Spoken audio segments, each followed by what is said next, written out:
there. You got the hydration packets in there. You're drinking water, right? Because you're drinking half a gallon of water with the alcohol. And the whole idea is it's like a hangover prevention kind of idea. So got it. Yeah, and here we are talking about it for another 10 minutes. We were talking about that for a little. I talked about my trip to LA, and I got to go out to LA and do some work. You know, I said, what kind of work? I said it's NDA, Doc. You know the drill. What company? It's NDA, Doc. It's a Is it video game related? It's a company in LA, and it is. Is it? But there's ways around the NDA. I can ask some questions here. Okay. Does it relate to sports? I cannot confirm nor deny the question at hand. What you got going on, huh? What's coming up? I cannot confirm nor deny the question. NBA playoffs? You're not going to the NBA playoffs, are you? I cannot confirm nor deny the question. XFL is really spending, aren't they? I'd be down to go to an XFL game. That'd be sick. I'm down to be a fucking quarterback for one of these teams. Dude, Holy they should shit. literally. They got like 5'10" guys out there, man. Are you trying to say you're a better quarterback than Ben DiNucci? Dude, who? What? Who? Ben DiNucci. Come on. Ben DiNucci? Never heard of that.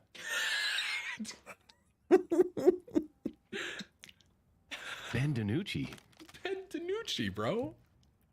No? I thought you were trying to like get me with the name.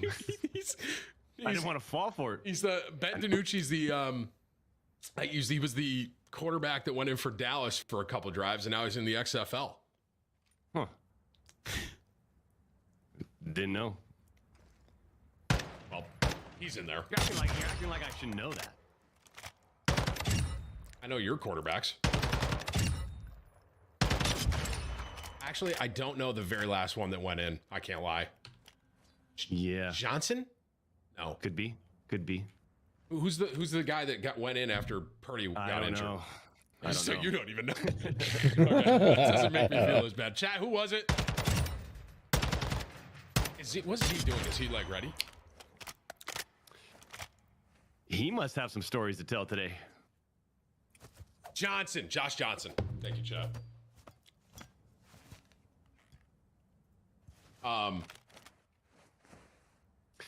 So sports AT&T, is it like a re-up of the AT&T? No, I can't confirm nor deny. Doc, stop it, okay? You got to be able to answer some of these, man. Like, at least I'm going to LA for work. Carve it out. I have carved it. It's for work. That's the carve. I'm hitting Shibby up. All right. I don't know if it tells you. All right.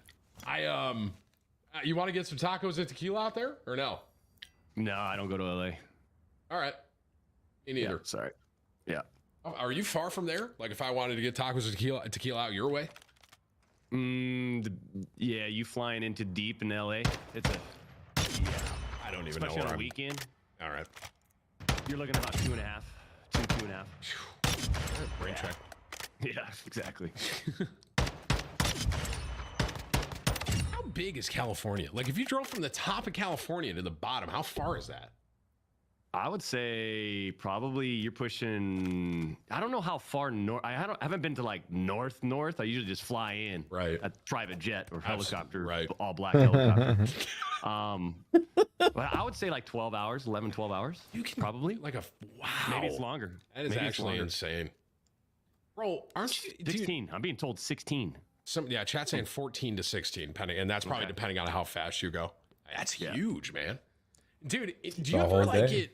Isn't there like an earthquake that is going to happen eventually? Like, do you ever get nervous about that being out there? No. Why? The only time if I were to get nervous, the only time is when I'm in like a new structure, a new building, you know, like a big massive building, or I don't know. Yeah, but like at the La Casa though, we're good. We're good. Yeah, but like, If dude, it happens. No. But they're saying that like it's called the big one, right? And they're saying that it's gonna be where like half of it cracks out. Right, like basically you fracture off, and if you're like Nevada, you got oceanfront now, right? Isn't that what they say it's gonna happen? I mean, I remember hearing about that when I was 8 years old. I mean, holy shit. Well, I guess that is true. You really heard about that when you were 8? Wow, that's so long ago. Something like that. San Andreas Fault. That's it. Well, Yeah, let me. Rock was in it. Would you? would you? Would you rather? Would you rather have a hurricane or that? See, I haven't been in a hurricane, so I would immediately say a hurricane because I've been in a couple earthquakes. So I would want to just, I don't know, I'd want to experience something new. Because I, obviously being in Florida, like we get hurricanes, but at least with a hurricane, you kind of can prepare or see what's happening, right? Versus waking up, dude, I'd be terrified in Cali, like waking up at like 2 a.m, the whole house is shaking, something like that. Like you can't. That's kind of fun, isn't it? you can't prepare for that. That's, I guess, the point I'm making is like, if there's a very bad hurricane coming, we could be like, all right, we got to go, right? Like, we got to get out. We're not going to be here for this. But like an earthquake, like a bad earthquake, man, Dude, they got to get a podcast going. That scares me. I don't know. That'd be fantastic. Yeah. I'm not trolling, bro. The last couple times I've landed in LA, there've been like very small earthquakes, and everyone says it's because I landed, of course, right? But I don't know, bro. I feel like every time I go out there, I'm like, God, please let the big one be this weekend. You know what I'm saying? Anything but this weekend, bro. Every time I drive into LA, that's what I think. I'm like, I can't be trapped in the city if a bad earthquake happens. No, dude, I gotta be outside of it. Oh, dude, that's a nightmare to think about. I can't even imagine like being in that situation. I don't. What the hell would I even do? I don't know what I would do. I don't know. I'd have to. It would take you just people living in California in general day just to get a little bit further away. You'd have to start. I mean, I'd start walking. Not only are they soy boys out there, but to be in walk, fucking hurricane, go to like outskirts, you just got to get out. Or earthquake. Right? Is there a movie? Someone just said that's a movie. Is there a movie on that? I believe it. Don't lie. You'd walk right to In-N-Out Burger. In-N-Out Burger is mid. I said that the other day, and are you kidding me? You guys are brainwashed in Cali. Oh God, Five Guys is so terrible. Much better. Yeah, Timmy the Tap Man. There's Five Guys right around the corner. Putting one out for Five Guys, their baby. Hot dogs cost $13. We're not talking price. Take the price out of it. No, what I'm saying is Five Guys is not going to last too much longer. Okay. There was Five Guys has lasted. The prices are insane. Five Guys has lasted for what the hell is it? 10, maybe 15 years? Probably 10 years. Specifically on word of mouth. Five Guys has built their business on word of mouth. It doesn't matter about the price. The price is expensive. People know. But that price is worth the product. And that's really what it is. Like, Doc can sit here and say until he's blue in the face that the prices are astronomical. That's true. But the product you get for that price, mint. And for what you get in the quality, I'm taking In-N-Out over it every time. I've never had In-N-Out, but I mean, Five Guys is top. Burger, price aside, if you have an In-N-Out burger in front of you and you have a Five Guys burger in front of you, which one are you eating?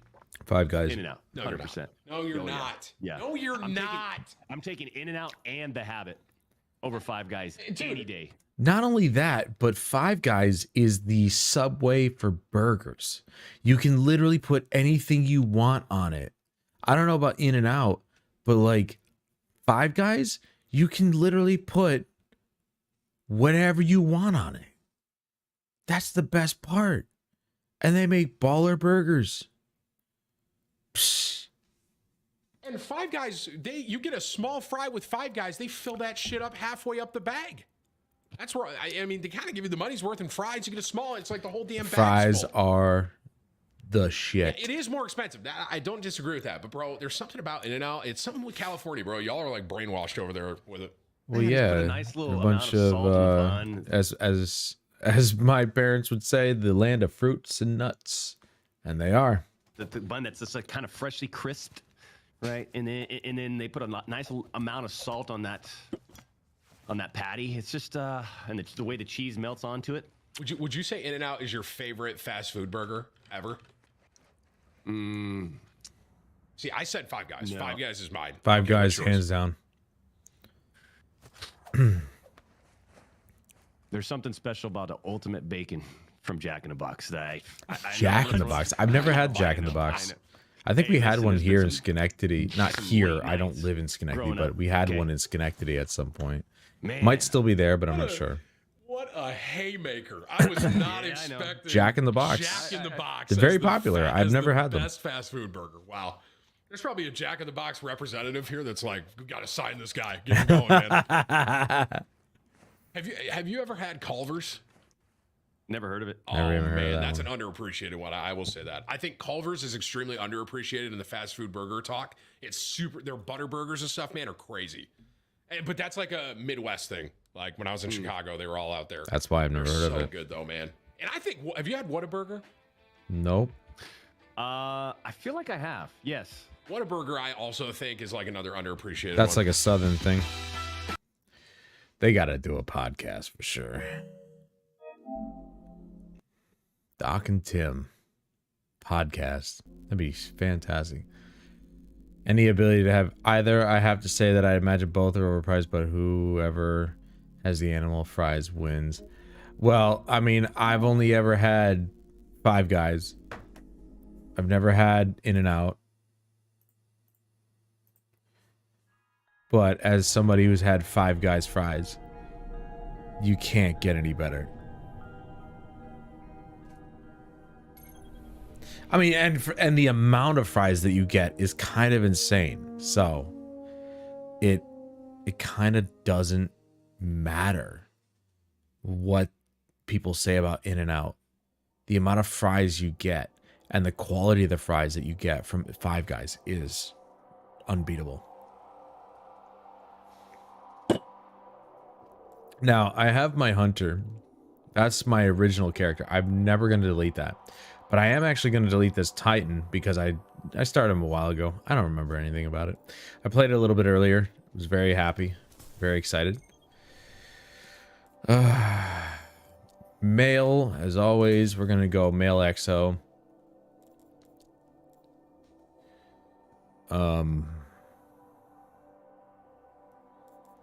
Head feature is going to be, nope, not that. This right here. There you go. Head feature is going to be, actually, it's going to be purple this time. Face. Skin color, black. Nice. Mouth color, purple. Eye color, white.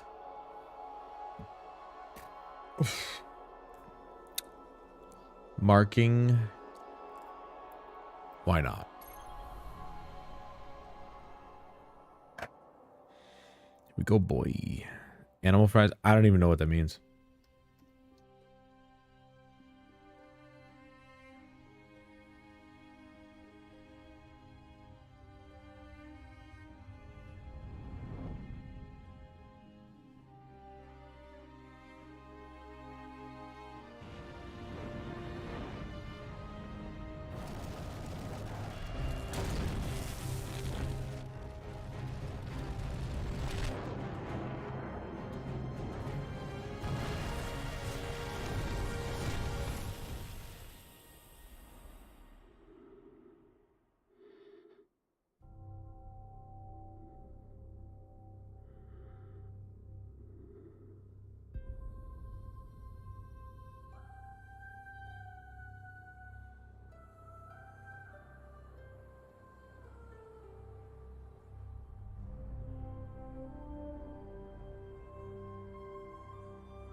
We called it the Traveler, and its arrival changed us forever.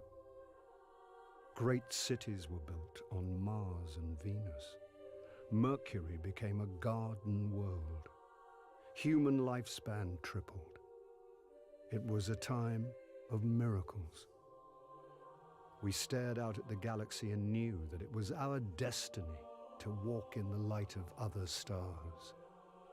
But the Traveler had an enemy, a darkness which had hunted it for eons across the black gulfs of space.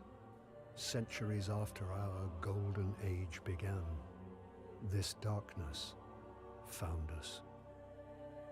And that was the end of everything. But it was also a beginning.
Ouch.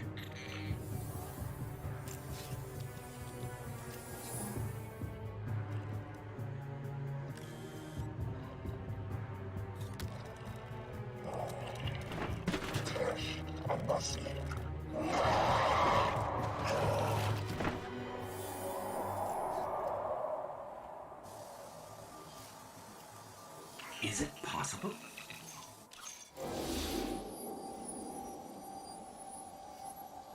There you are.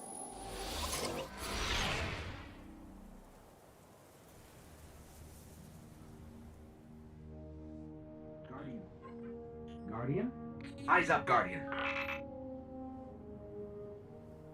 Word. You're alive. You don't know how long I've been looking for you. I'm a ghost. Actually, now I'm your ghost, and you? Well, you've been dead a long time. So you're going to see a lot of things you won't understand. This is fallen territory. We aren't safe here. I have to get you to the city. Hold still. Don't worry, I'm still with you. We need to move, fast. Well, Huff, that's why before I went bowling this evening, I played some of this, and it's kind of insane to think how simple this game is compared to its predecessor, or its successor, excuse me. Destiny 2 is so complex and kind of annoyingly so that when I came back to this game, I couldn't believe how simple it was. And I was very happy, actually. I'm very happy to play. Now, the downside is the very narrow FOV, but, you know, I'm a console gamer. I'm used to narrow FOVs in a lot of games. Quiet. They're right above us. So the reason I'm playing this is simply because Destiny 2 Lightfall is a very huge disappointment for me. And as you said, Destiny 1 is a complete game. I can play it from beginning to end as it was at the very beginning. Taken King is purely just an add-on. Everything from the original game is here, and I can play it from beginning to end, and I'm really happy about that. Now the downside is there's still some stuff in this game I can't unlock anymore, like stuff for the Grimoire.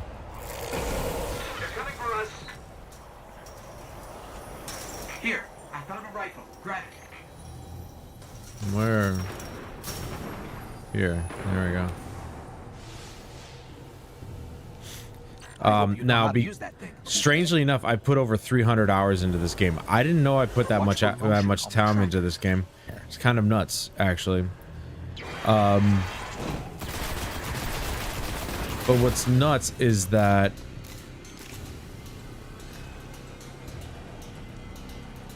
I'm going past these guys. Is, you know, the stuff that they actually kept under my account. But I still can't believe I put it over 300 hours into this game. I didn't think I played it that much, but apparently I did. This is actually really narrow. Now I will say that Keep it up. the 30 FPS cap is not bad. But even when I was actually playing it off stream, so, you know, the bitrate, Loot cache. Let's see what's inside. the bitrate that I'm using did not have an effect. There is some weird latency with this game in terms of reloading for some reason. So I think it was simply, Don't touch them. I think, and I actually did run into a situation where it did the whole contacting Destiny servers thing. So even Destiny 1, which is not a Bungie owned property, is still having issues with their damn servers. I just don't get it. And I guarantee you there aren't that many people playing this game compared to Destiny 2. So it's like, how are there server issues?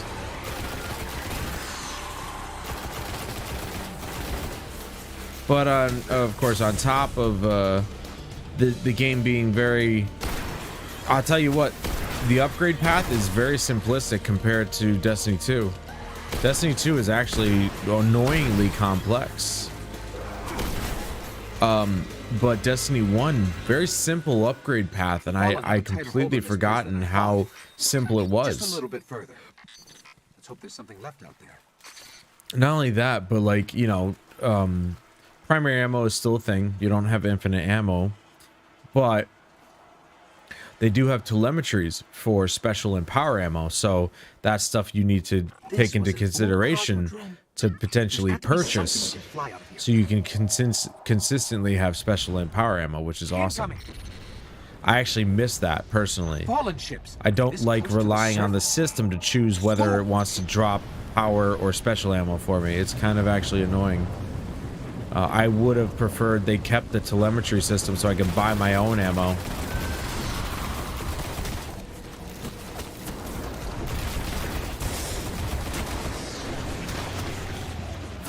Oh boy. I'm dead. Alright, cool. I probably should have just kept running, which is more than likely the situation. Either that or just killed everything. The visual recoil is, you know, a lot worse.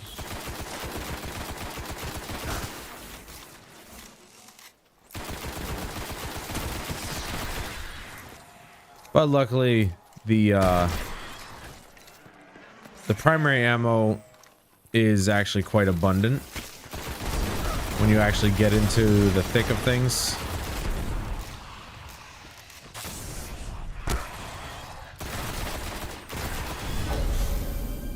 And I completely forgot signs of an old jump ship. that I mean, Activision Heavy Services is an iconic duo. That's true.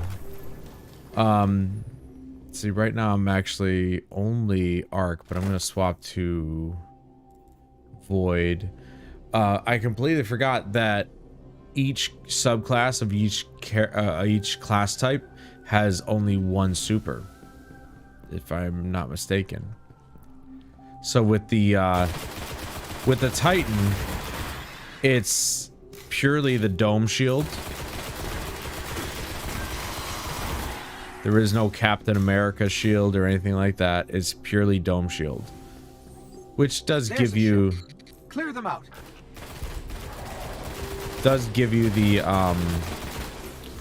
the overshield when you stand in it. But dude, the upgrade system is so much easier to understand. There's no armor mods or anything like that. It's purely just you level up, you get these upgrades, and you choose which ones you want.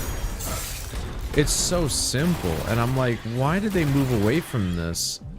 They moved to a system that's way more complex and actually, quite frankly, more annoying, if you ask me. All right. Let me see Because if the I can armor get us mods out. are just like sometimes really confusing.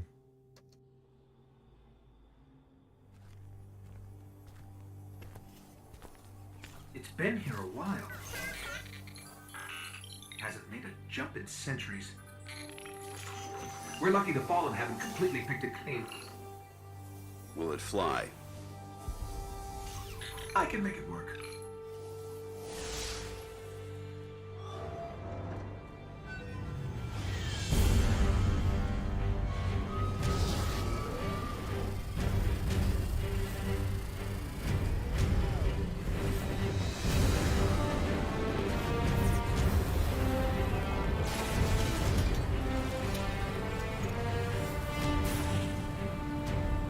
Okay, it's not going to break orbit, but it just might get us to the city. Now, above that transmitter.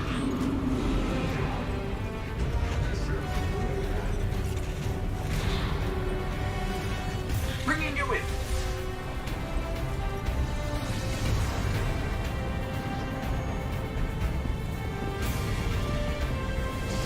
We can come back for them when you're ready. Let's get you home.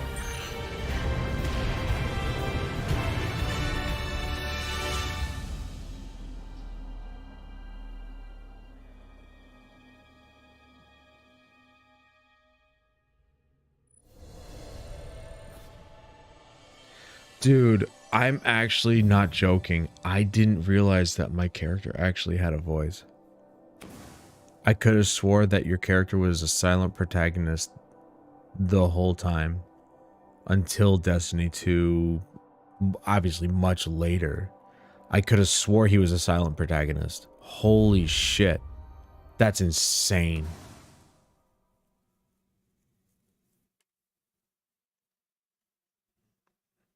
I had no idea he spoke at the beginning.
Welcome to the last safe city on Earth.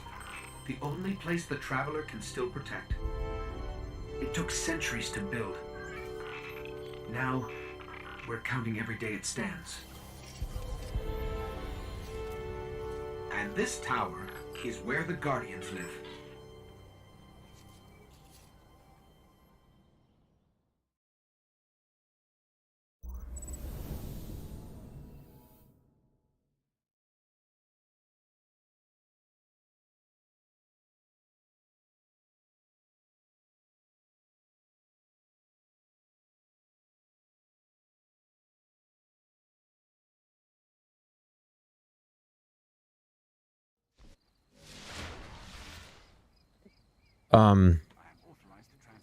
To keep people engaged over a long period of time and keep people spending money is the answer to most questions to that game.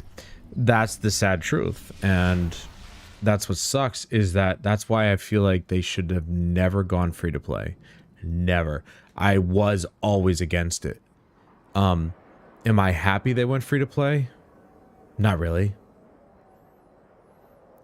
It whether or not it's helped them in the long run is up to interpretation, but I feel like going free to play was a big mistake because now their servers are overburdened and we have server issues all the time, or I have server issues all the time. Maybe it's just my internet. I don't know. All I know is that it's a problem. Would have staying pay to play allowed us to keep the original Red War and all the expansions prior to Shadowkeep? I don't know. But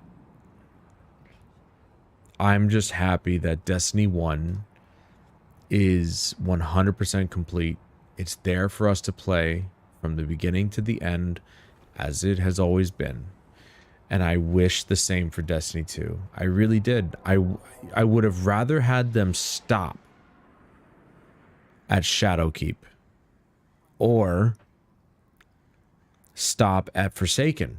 Doesn't matter. Stop there and then make Destiny 3. I don't care. As long as I get to play the game from beginning to end. You can see, like, yeah, this is not entirely filled, but when I was playing earlier, there were so many people here at the tower. There are still so many people playing this game. It's kind of unreal to believe that, like, just to see this many people playing this game. Because maybe they truly, maybe that's how they think about it. Destiny 2 is so far gone from what Destiny 1 had established that Destiny 1 is the far superior game. I don't know. But all I know is that I would have rather had them make a Destiny 3 than to cut out all of the content that we had purchased. If they wanted to make Destiny 3 a free-to-play game, fine. At least it would have started where Destiny 2 had ended, and they would have been able to do whatever they fucking wanted with Destiny 3. But they ruined it. Nobody that starts Destiny 2 today will know who the hell the speaker is. While I was watching that cutscene at the beginning, let me just make sure that's actually...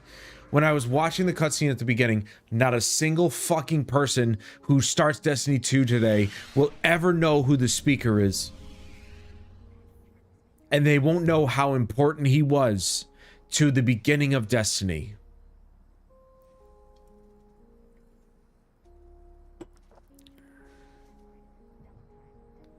I still say Forsaken Endpoint. Everything past that should have been D3. I agree. I didn't read your comment before I said that, but I think we're on the same wavelength here. You're right. Barely anybody past Forsaken will know. They won't even know about any of that. Anybody who plays Destiny 2 now will never know who Cayde 6 is. You're right. One of the most pivotal and important characters of the entire franchise. Nobody knows who he is. And that's extremely sad. That genuinely makes me sad. Also, look at that. Another level 2. I'm not the only newbie here. Though I'm not new, I'm like a new character.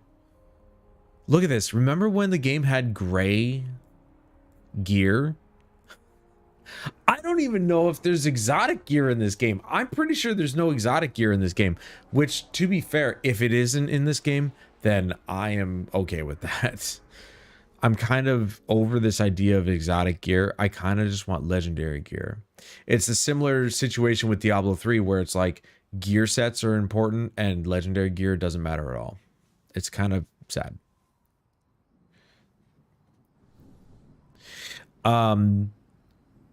But Huffman, I don't know if you remember, but the simplicity of the upgrade system in this game it kind of blows me away, actually. There's no such thing as armor mods in this game, which is insane to think about, but there's no such thing as armor mods.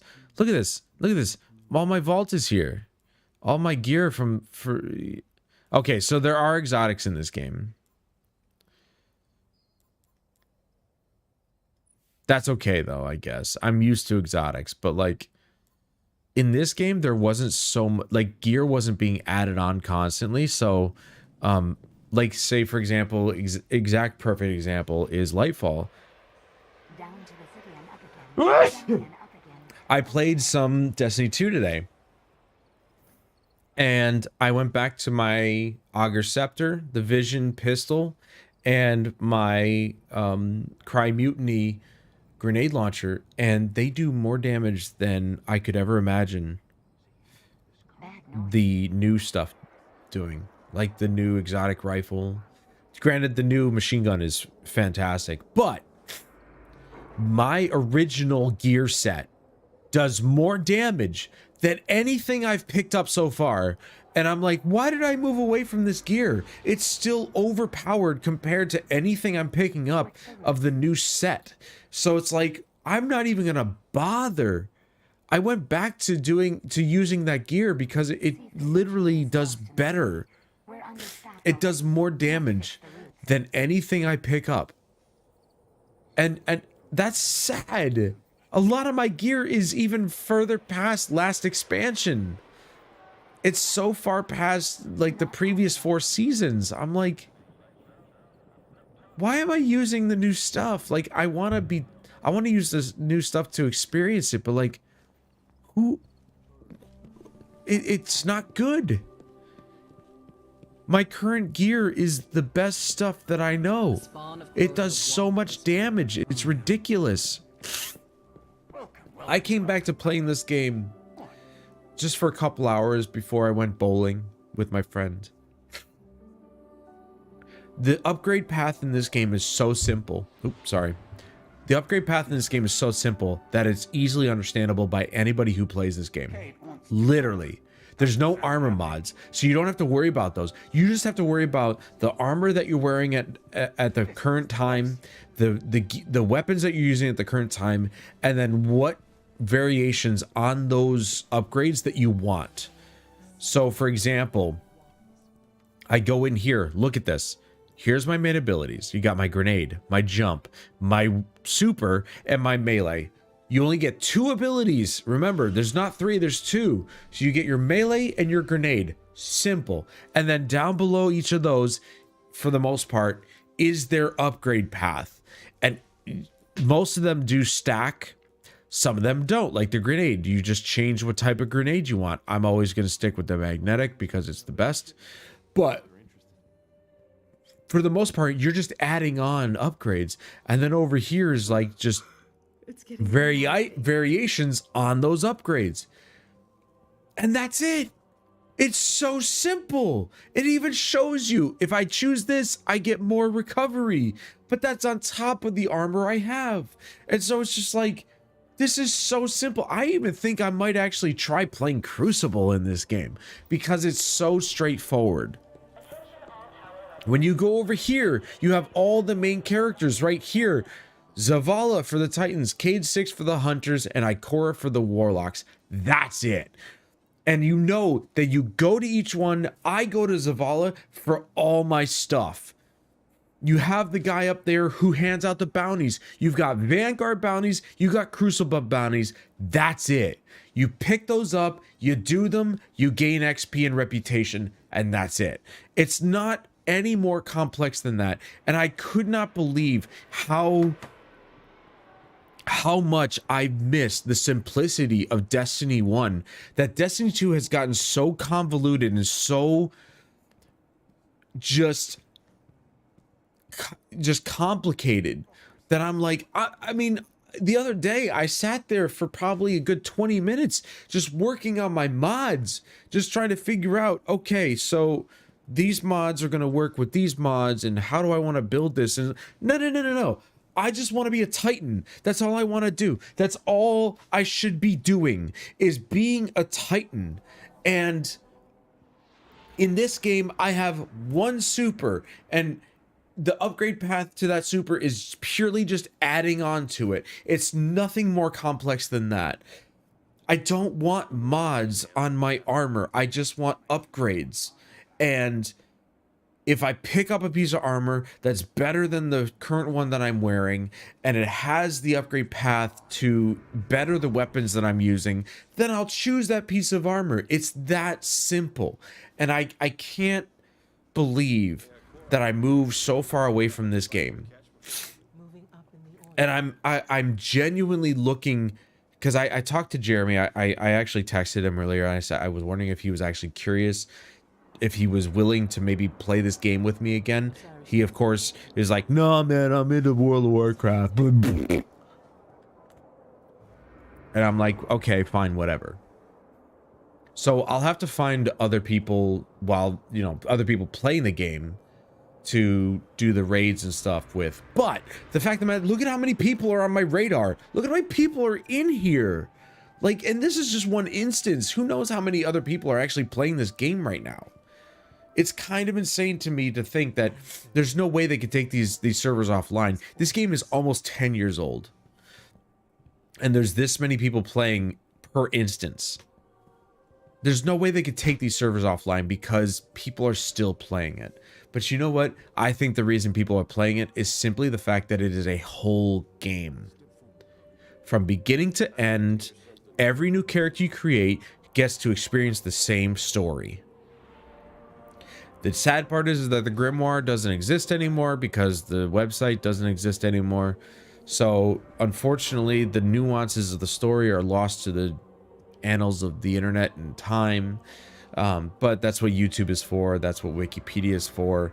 They've been recorded. So if you want to know the more intricate nature of the story, it's there. But I never realized how much, like, how far removed we are from the speaker. I completely forgot about the speaker.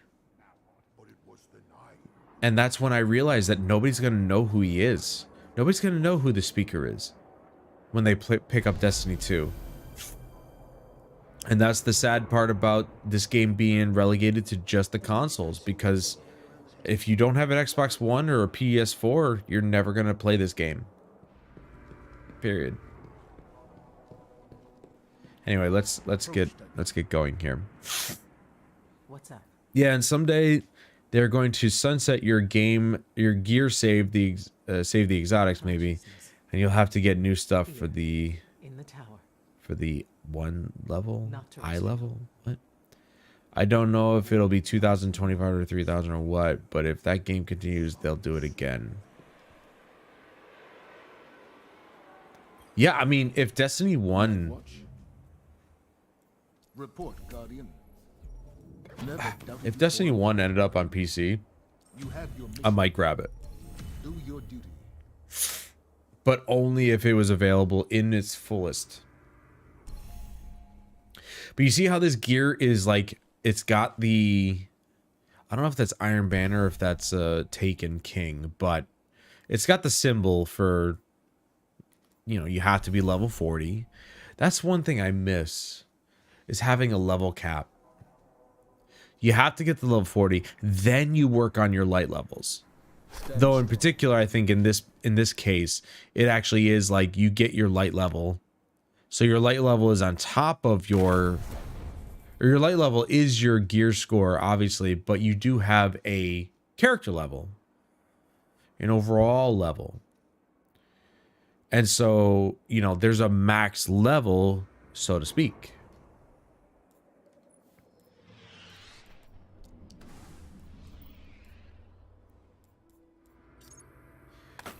You know, and in this game, it was simple. It's like you break down anything less than a green, I think. Anything less than the green, possibly anything less than the blue. You don't get armor materials or weapon materials, which you need to do stuff with Banshee 44. Bungie can't risk people becoming aware of what they've done with a side-by-side comparison. Yeah, yeah. I mean, the bottom line is they kind of screwed the pooch on this one, and I have become more enthusiastic about playing Destiny 1 than I have of playing Destiny 2 at this point. Lightfall screwed everything up so badly. I'm not joking. Like, that Lightfall is so bad. Take a look. Can't sleep, huh? Like, when I played this earlier, okay, I played a strike. It was the strike on the Cosmodrome. And I don't remember if they did this in this game, but as far as I know, you have to queue up for each strike individually. There is no playlist, as far as I know. We'll see later on, but I did the Cosmodrome strike, which, by the way, they replicated to a T in Destiny 2. So it's word for word the same exact strike, which is pretty cool. The first spider boss that you come up against is actually difficult. Like, it's not the fact that, like, oh, we've raised their health and their damage output, so they're difficult. No, this thing, even though I was the correct light level, was hard to kill because it was a boss, and because it had more health, and because my weapons were not like the best. So it was naturally difficult, not artificially difficult, if you get my meaning. You know, with Lightfall, they've made everything artificially difficult. They've just given enemies more health. They've given enemies more damage. And so you're just dying all the time and you're not able to do any kind of damage to them because they've created this idea of difficulty. Whereas I did that strike and I genuinely felt like, this is hard because even though I'm the right light level, my gear is not up to par. And so I'm actually having a hard time killing this thing because it's got a lot of health. It's a boss. Whereas everything else around it, the red health bar stuff, is very easy to kill because that's the point. It's cannon fodder. And it's there for you to gain more ammo back so that way you could fight the boss. The boss genuinely took like half an hour to kill. The first boss, it wasn't even the main boss. The main boss actually didn't take very long at all. But the spider boss, very hard. And it's purely for the fact that I was not of the right scale. In Lightfall, I feel like I am supposed to be the right scale. And yet here we are facing off against guys that can just take every hit in the book. And I'm just like, I'm done with it. I'm so exhausted of this expansion already. And it's only been out for a week and a half. It is a joke. And they have completely ruined Destiny 2.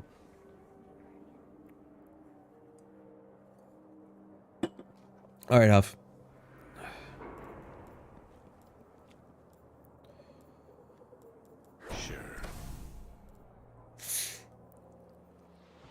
See, look at this. You've got primary telemetry, which I don't think I'll ever buy, just simply because primary weapon ammo actually drops pretty frequently. You got the special telemetry and the heavy telemetry. Costs weapon parts and glimmer. So it's like you have to actually break stuff down.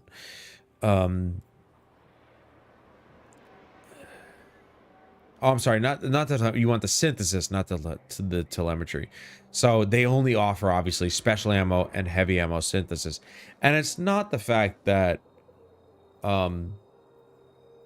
stuff doesn't drop. It's just less frequent. So it's best to actually bring this stuff with you. I didn't realize you could actually buy weapon parts and armor parts. That's kind of crazy. And you can see even some of this stuff, like this is gray stuff, but you have to be level 38 to use it. And even this stuff here, you have to be level 4 and 6 and 8 to use those. Don't leave it so long next time.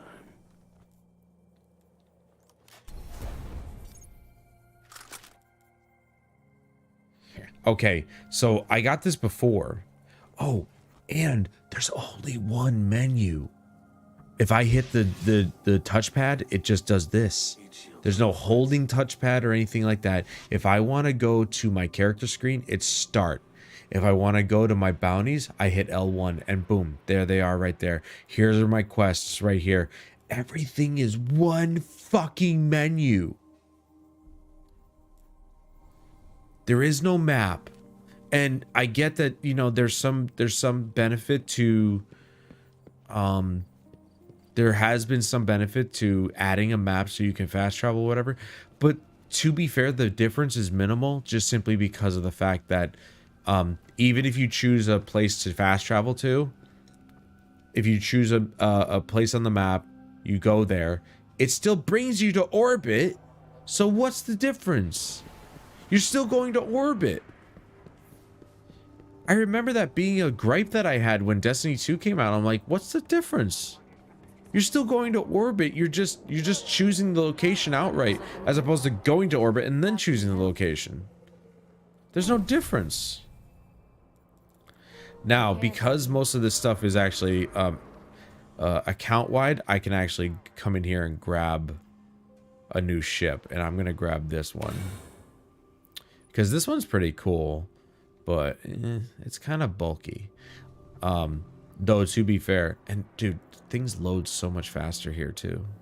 Like, that's what's even worse. This one's pretty cool too. That's what's even worse about this game, or about Destiny 2, is that look at how fast it loaded. Granted, I have this on my internal drive, but so is Destiny 2. And it still takes forever to load anything in the menus. So it's like, what the fuck? Sadly, I don't have my Sparrow yet, but I think I can actually grab one. Can I grab one? Yes. Oh, also, the Sparrow sound effect in this game is so awesome. There you go. See? I already got it. I already got top speed Sparrow. There you go. The weird thing is, though, is that one of the weird things is had the game where you moved the line up or down to hit the ball simply into it again. Yeah, what was that game called? I think it started with a P. I'm gonna join the dead orbit here. I always start with the dead orbit. Remember when you had factions you could join? Right? And the factions had gear specific to them and bounties specific to them or something like that. Like that's pretty, that's almost non-existent now.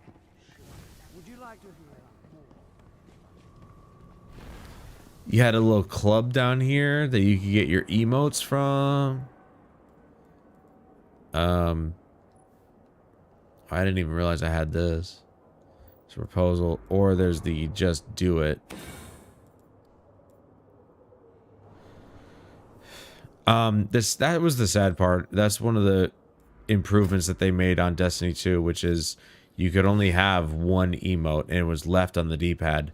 The other three directions were set in stone. So you had the salute, the sit, and then right on the D-pad is your dance move, which was very generic, obviously.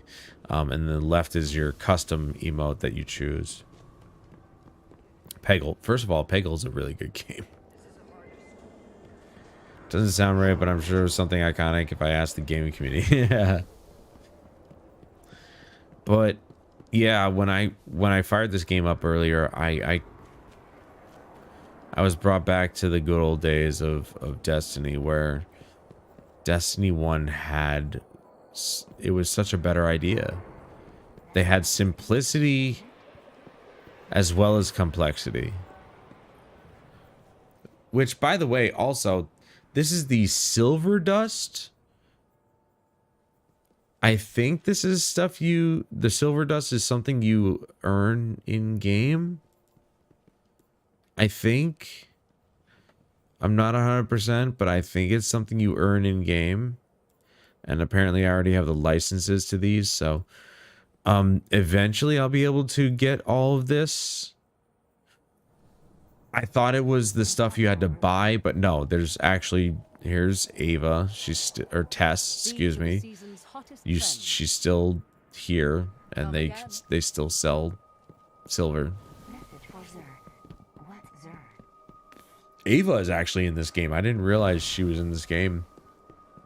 I thought she was a new character for Destiny 2, but she's actually in this game.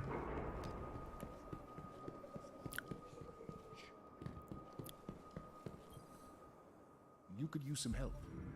Give me a report. Okay. So, you know, level 3 already.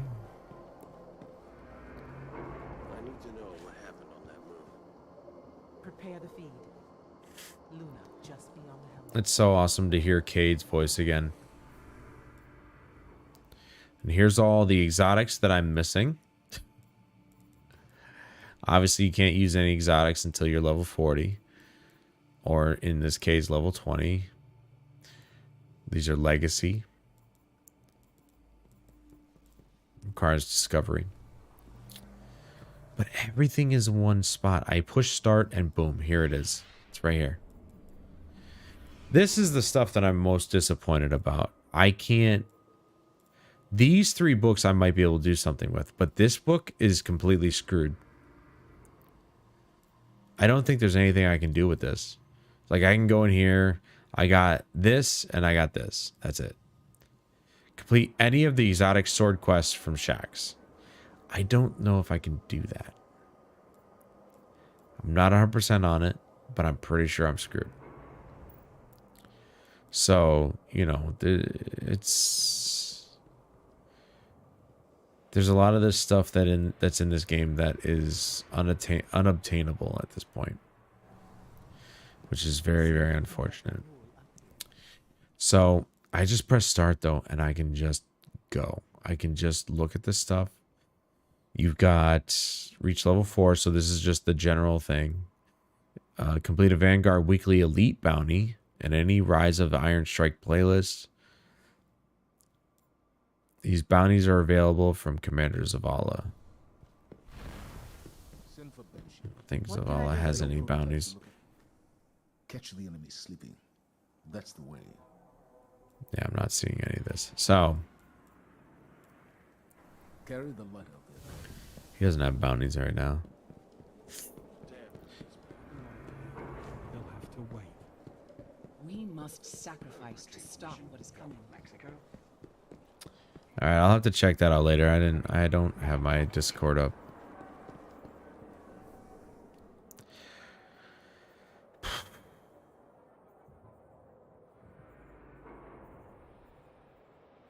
Okay, so this is the main quest right here. Complete the Shadow Thief Strike. But like, you know, you see how simple this looks?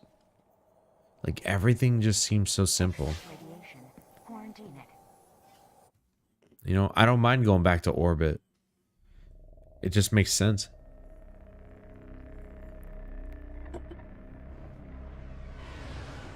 Everything about this game feels better. You know, if this could run at 60 FPS, even better. But even at 30 FPS, this is what I kept preaching and talking about. Bungie knows how to make a 30 FPS game, first person shooter. There's almost zero input latency, maybe given left out here.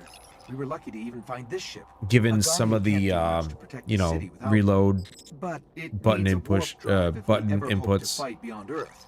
And that Cosmodrome is the only place I know where we might still find one. We survived the Fallen once. We can do it again.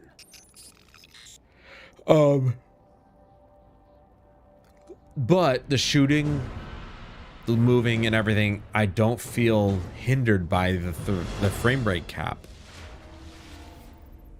A Guardian ship was recently shot down here.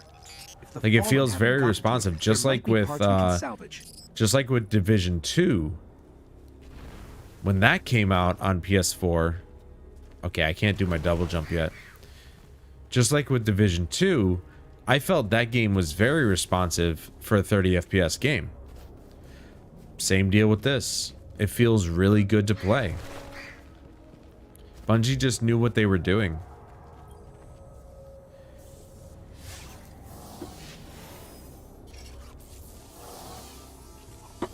The ship's avionics are completely catatonic, but I can cull their last transmission. Dude, Destiny 1, I mean, like I said, it's simple. It's straightforward. It has everything in it. If you buy Destiny 1 Taken King, you get the entire game. They managed to restore an information hub here, down in the tunnels below. We should check it out. But like I said, the missing part to Destiny 1 is the Grimoire, because they did the whole thing. It was like, oh, it's all on the website, which is so fucking stupid. And I know from experience how cheap it is to keep a website going. So they had absolutely no excuse to take down the website. But they did anyway. So, you know, you have to find the lore somewhere else. But overall, this game is solid.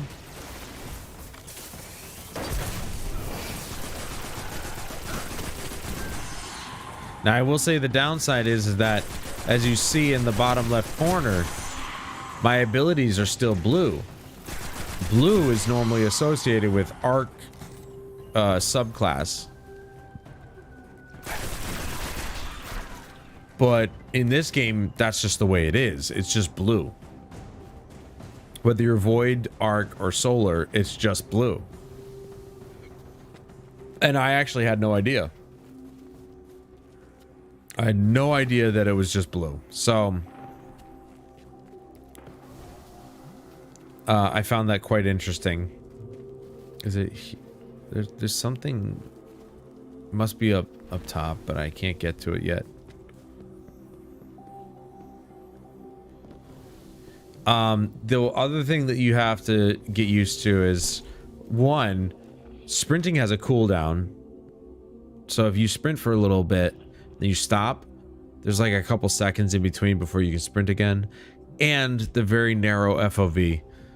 That is something I still have to get used to, but I think I can get used to it.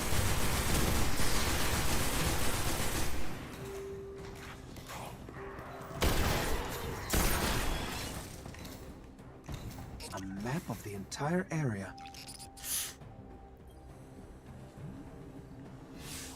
I'm just sad that Jeremy didn't want to join me on this, because he's so obsessed with World of Warcraft. I don't know how he's obsessed with World of Warcraft. The game sucks now. Our only hope is where we found our ship. We have to go back. Like, I'm not even remotely interested in playing that game. It was nice to revisit Wrath of the Lich King. That was the expansion that I grew up in, for the most part. But even the Wrath of the Lich King was very... It was not what I remembered. It was definitely a lot more difficult than I remember, which is strange. Just simply because I think the reason was because back in the day, I found out that I only need to get my character to 55, and then I could create a Death Knight. And the Death Knight is what was scanning for the warp drive. Was easy. Bad news. It's already in fallen hands. The Death Knight is what made it easy. Starting a brand new character from scratch, that was extremely annoyingly difficult, so...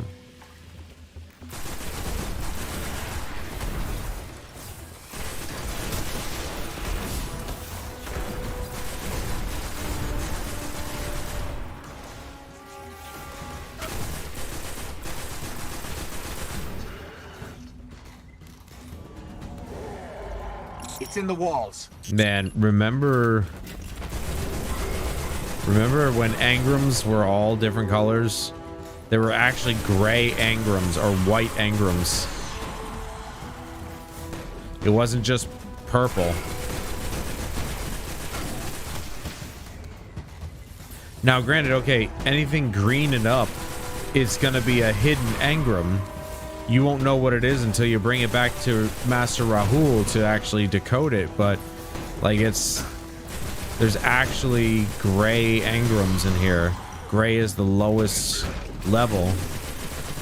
Unlike Destiny 2, where blue is the lowest level.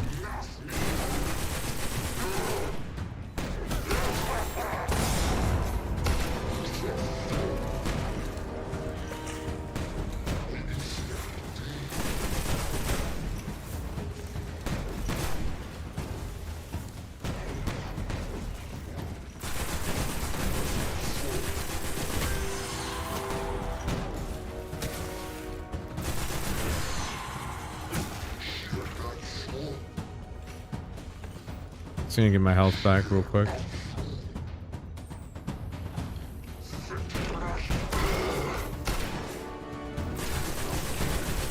Shotguns kicked, man. I'll tell you what, shotguns in the early days really kicked.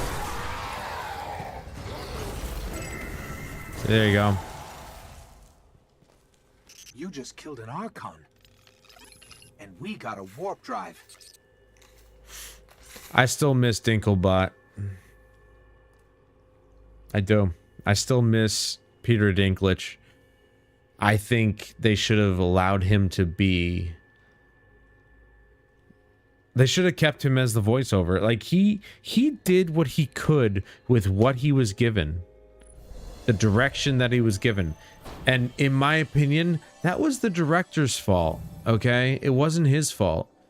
The director's the one who tells him how to actually... how the character's supposed to act.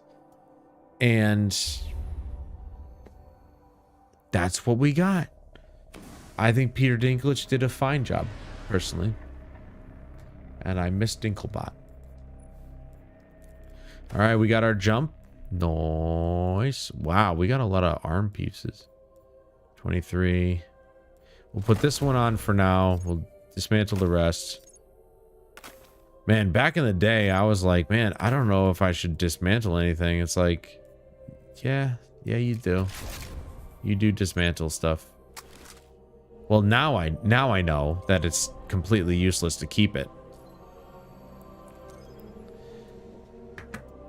You know, and in some way, I'm not even joking. In some way, this game has, like, visually looks decent. Like, it looks really good. I'm not going to say it looks better than Destiny 2, but it doesn't look that far off from it in its own way. Like, I like the look of this game. And it doesn't even have HDR.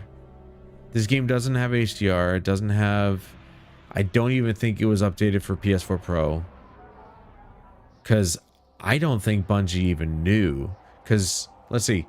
PS4 Pro came out in 2016.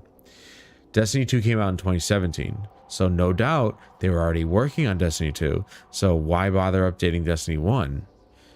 So when I was playing it on my 4K TV, yeah, it relatively looked 1080p-ish. I don't think it got updated for PS4 Pro. I mean, look at this. I even have stuff in my vault that it kept. There's the original. You know, so it kept stuff in my vault. What can we do for you? Nothing is impenetrable. Hopefully. Give my regards to the enemy, Titan. Level 4, and it's not even that good, so I don't even care now. Alright, so there's some armor materials there.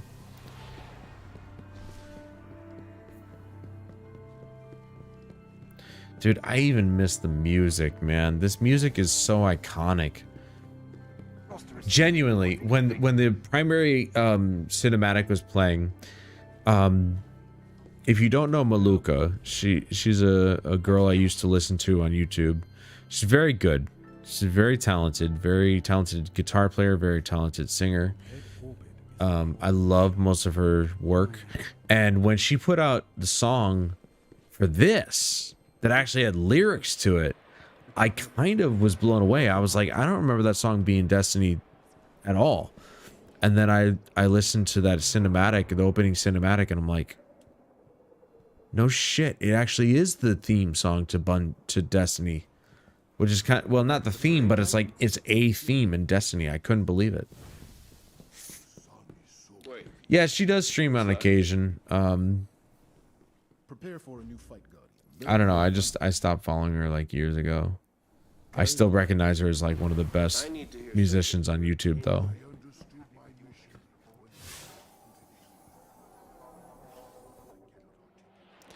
I love her Skyrim songs. I know about her COD zombie songs or whatever. I love her Skyrim music.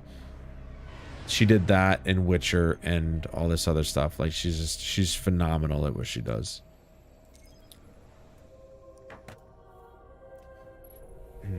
All right, we're going back to the Cosmodrome. By the way, I'm streaming at 9 megabits per second. It doesn't seem to be affecting the game in any way, shape, or form. Like the game is running as it always has been. Guard on the old Skywatch. Could be one of their leaders, or it could be something valuable. The speaker's asking Guardians to look into it. Yeah, remember when the speaker actually kind of ran things and Zavala was just a commander?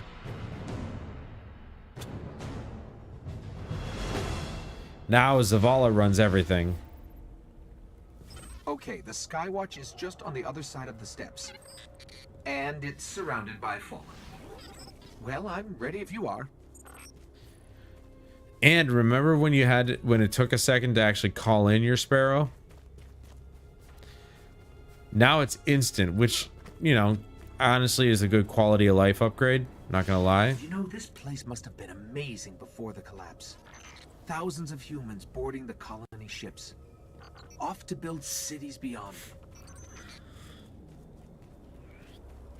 But it's literally like a second and a half maybe to call in your Sparrow, so it's really not that big a deal. Also, the building with the radar, that's the Skywatch. Also, the fact that this game is only on console means I only have to deal with console players if I play Crucible. I only have to deal with console players. And I love that idea. No crossplay. Okay, I only have to deal with PlayStation players, not console players. Which is even more impressive when you think about it. When you go to the tower, that's all PS4 players or PS5. That's all PlayStation players, which is kind of insane to think about that many players exist just on PlayStation alone. In one instance. I'd be very interested to see like what the numbers are. How crazy is it though that like the Cosmodrome here is the main area for Destiny 1, and then Destiny 2 is the EDZ, and the Cosmodrome was like brought in afterwards.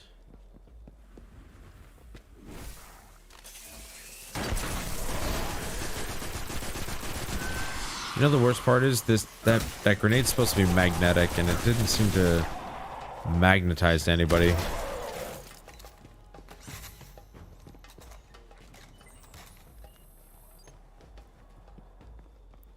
This brings back such good memories, man. This was one of Skywatch's old array stations.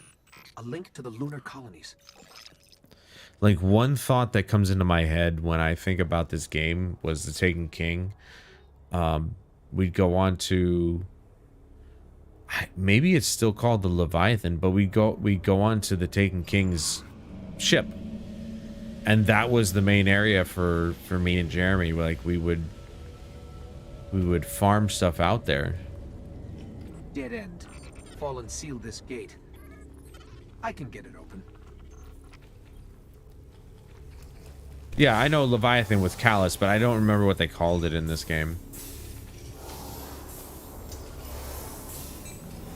Well, yeah, and really didn't want anybody getting in. There was a bounty here on my other Titan character, so I thought that's what that did. But like, I broke down the original one there, and you saw that it popped up.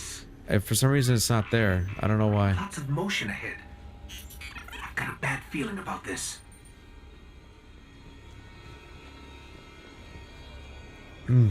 See, here's the best part. They don't know about the Taken yet. Like, this is just dealing with the Fallen and the Hive. This is where we first learn about the Hive. The Hive and their creepiness.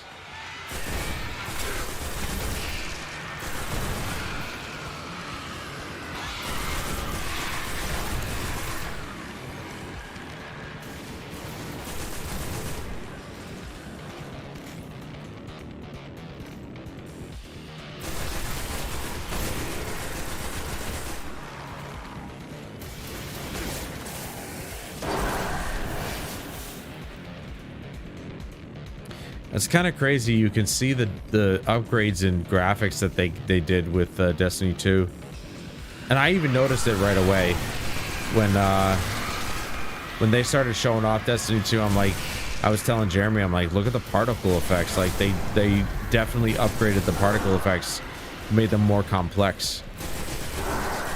It was amazing in terms of graphical fidelity that the upgrades that they made to Destiny 2. There's a wizard here. You have to kill it.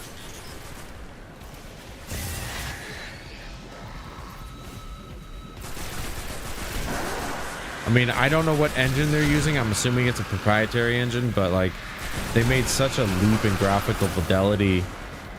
In terms of the complexity, not particularly the texture resolution or anything, but just the complexity of the graphics that they made was very impressive.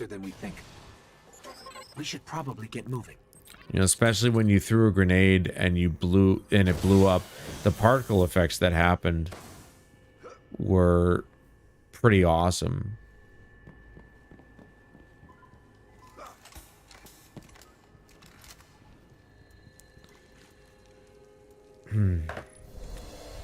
Iron Wolves or whatever is to get the Outbreak Prime exotic. I've never heard of that.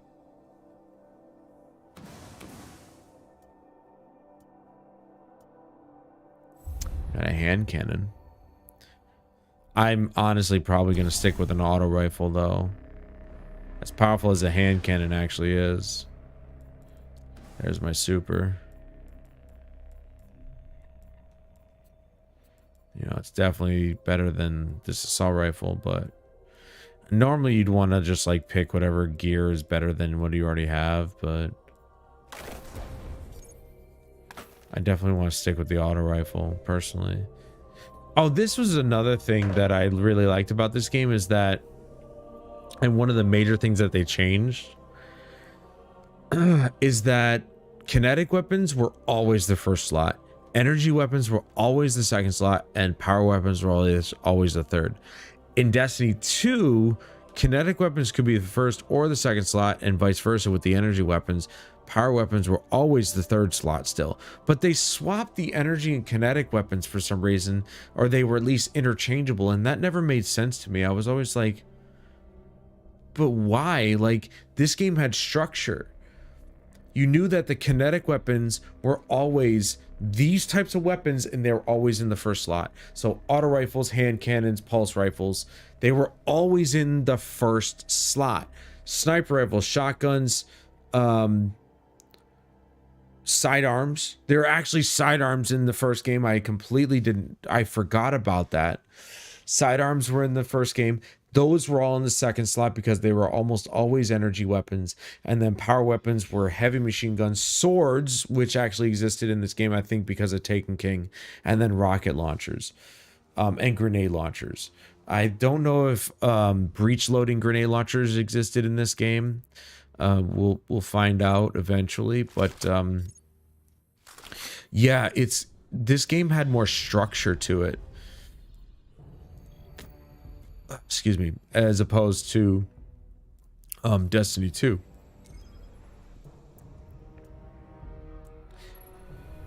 It's true, but it's the Siva gun that summons homing projectiles on hit or something. Well, I don't think that they would add sidearms into the second game and then just bring them back into the first game. That doesn't make sense. Into machines all over the Cosmodrome. I'm starting to think they aren't just looting the place. Whatever they're looking for, we should probably find it first.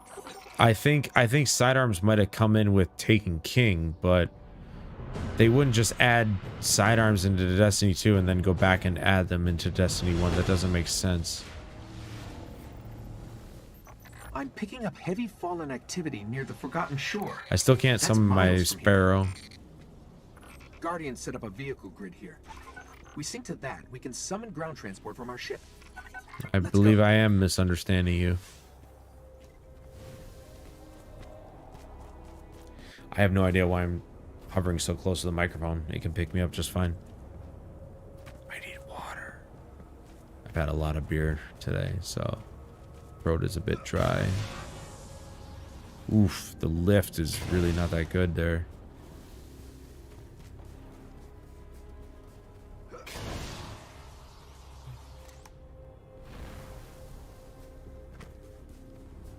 Here's the Sparrow link. Here we go. As I speak.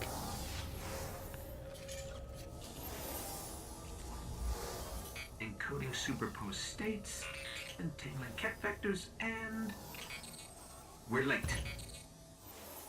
All right. If you want to get your Sparrow, we can be in the Forgotten Shore in seconds. There's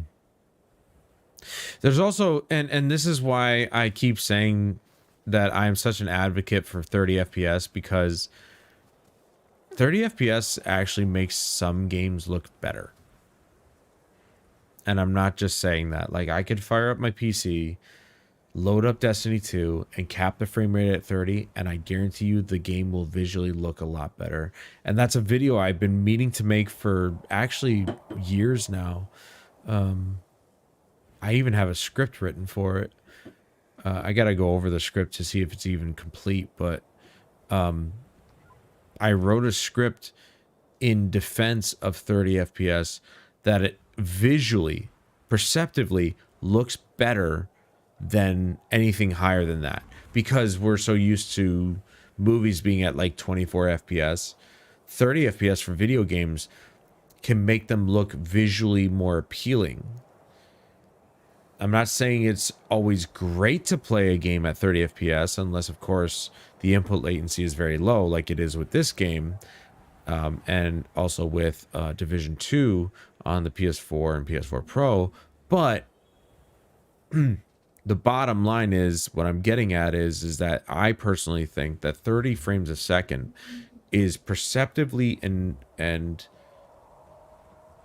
objectively more appealing to the human eye, because it is clearer looking, so to speak, I guess, or at least it can be.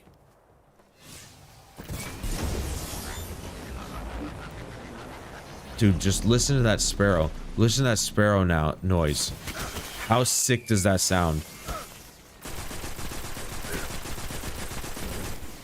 Maybe I should do a video on comparing Destiny 1 to Destiny 2 in terms of like certain aspects of it.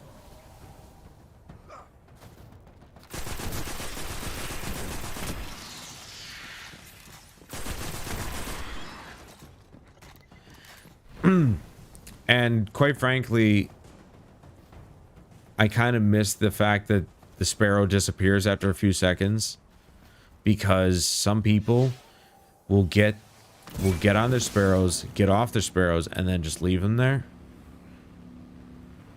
And then, like, we're forced to destroy them. Or whatever.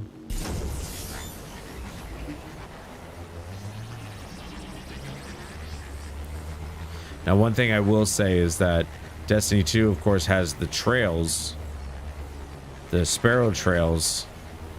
But the handling on this thing is actually pretty nice compared to Destiny 2. Destiny 2 is very floaty. This one's very precise.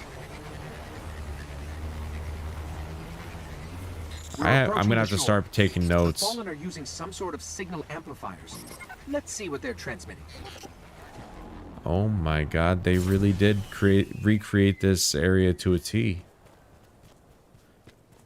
Dude, I swear to God, it's been so long since I played this game. I thought this was actually like a new area in Destiny 2.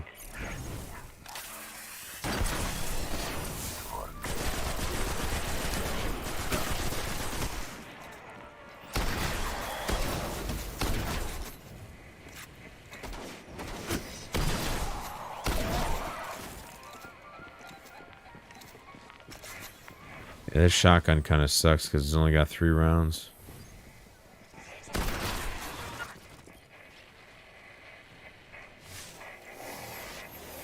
Found of comparison videos that weren't commentary free though.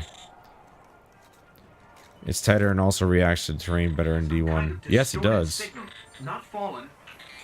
Let's check the other one.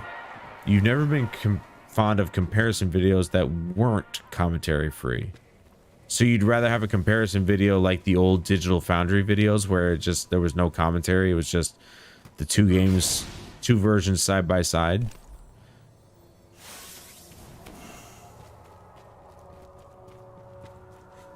Because I personally prefer commentary to kind of explain like what the difference is.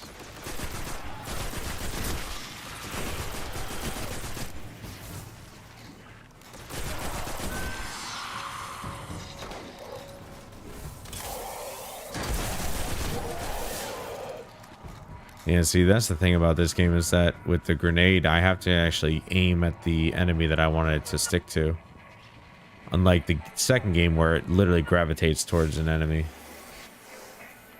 Well, I don't blame you. I think that the same transmission. I did that actually, believe it or not. I did that with Let's check it out. Skynet. What? I did that with my comparison of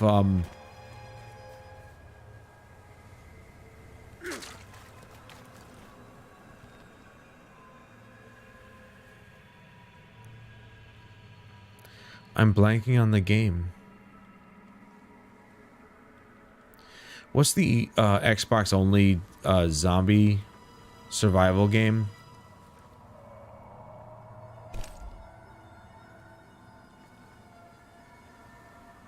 I'm blanking on it for some reason. I don't know why. It's like one of my favorite games. Though I still have to play through the second one.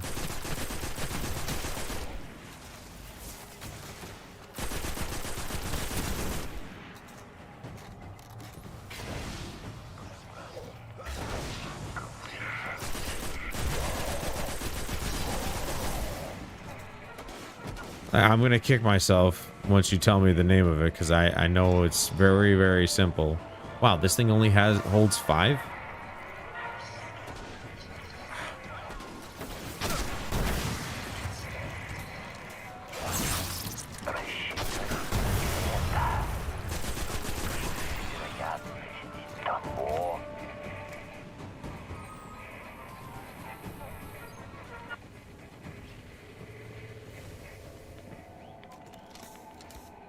State of Decay, yes.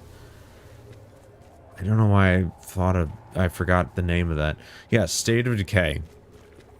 I did the comparison when they released the updated version of the first game, like Game of the Year edition or Year 1 edition or some shit like that. I did exactly that. No commentary. I just had scenes that I compared. But I think if I was to compare this to Destiny 2, I'd have to have some commentary explaining why I think certain things in Destiny 1 were better than in Destiny 2, so on and so forth.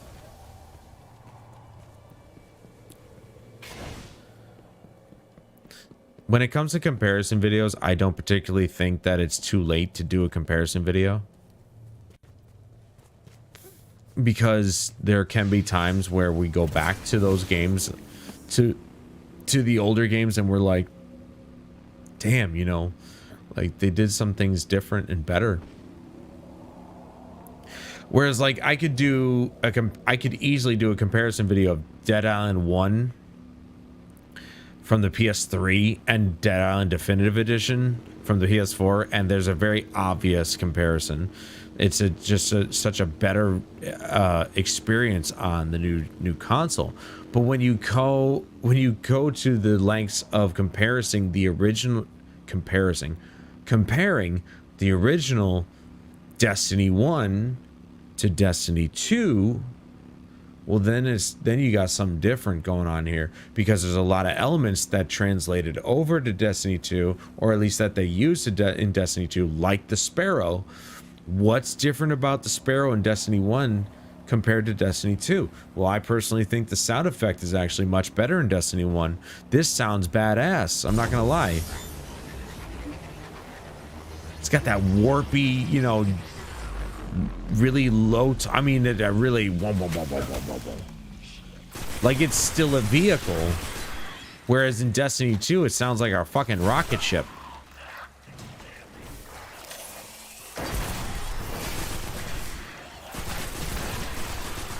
So needless to say, I think the Sparrow sound in Destiny 1 is far superior than Destiny 2.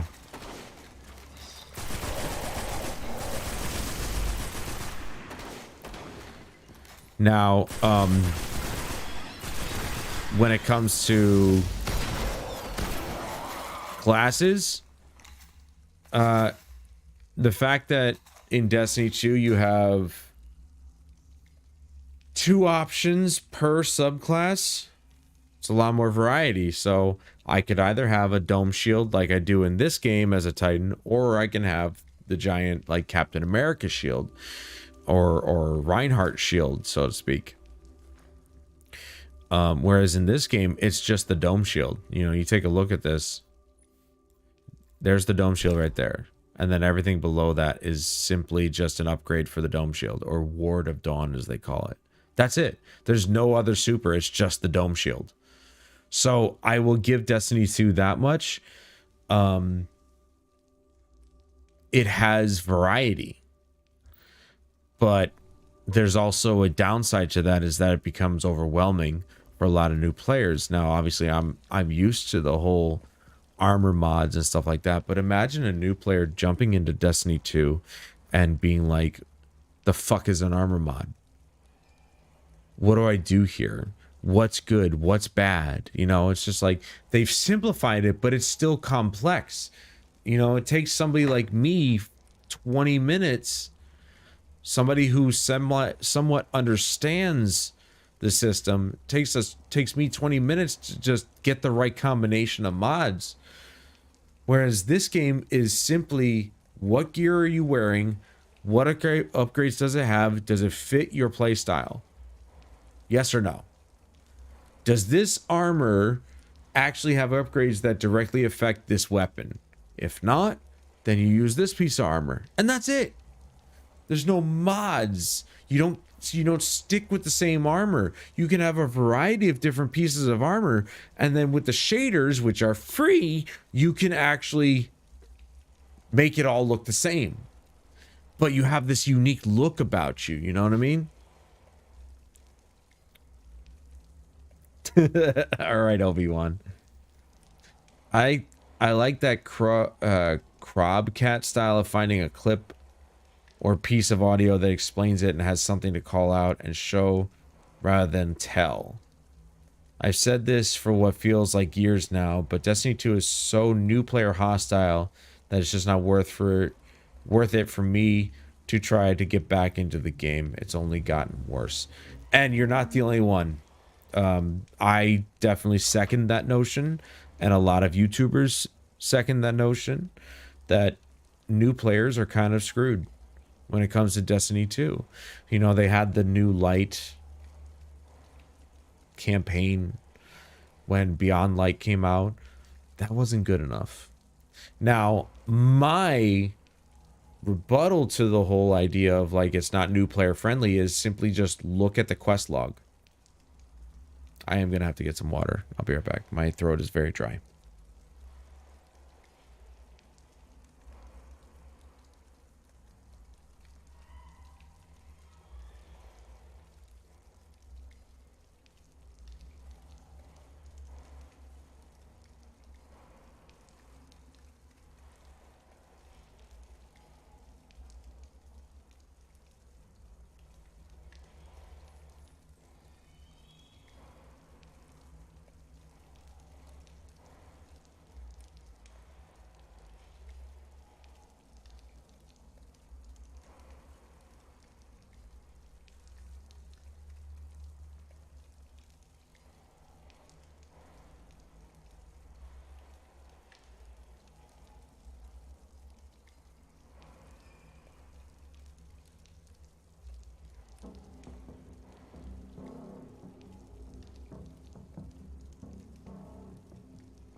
Okay, so where I was leaving off, Interstellar Marines, welcome to the stream. Thank you so much for joining, and I agree, the lighting is actually quite nice. Whether the fact that it's, you know, old school lighting, like rasterized, baked in, whatever, doesn't matter. It's nice. It works for the game. But what I was saying is that my advice to new players that are getting into Destiny 2 is to simply look at the quest log, because the quest log will tell you where to go. Plain and simple. It's possibly the most hand-holdy game that you could possibly get out of a live service game. But at the same time, the quest log can have more than one quest in it, so that's where the confusion can come into play, where people are like, well, which quest do I start with? So totally understand. Whereas Destiny 1 is very welcoming to new players. It just starts you off right at the beginning, tells you exactly what you need to know, and it starts you off right where you need to. That's why Destiny 2 failed in terms of drawing in new players. Tapped into something in the back of the room.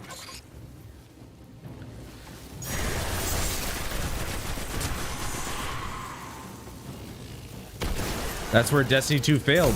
Simply the fact that new players don't know what the hell they're supposed to do. And that sucks. That sucks being a new player, not knowing what you're supposed to do. And if they had just left, if they didn't cut content from the game, that would have been, it would have been better off. Period. That's just fact. The game would have been better off if they never cut the Red War out, because the Red War was the beginning. Beyond Light was not the beginning. Like I said, nobody knows who the speaker is. Nobody knows what happened to them. Nobody knows who Cayde 6 is anymore. And the Red War explained all that. The Red War, if you went through the Red War, you know exactly what happened. It showed you. New players don't know that. And that's what's sad. They don't know how we got to where we are. That's why I like Destiny 1, because it genuinely shows what's going on. It starts at the beginning and brings you to the end. Taken King was purely an expansion of what Destiny 1 already had. Not to mention the music. I mean, come on, man. This is so iconic. Oh, that didn't land anywhere.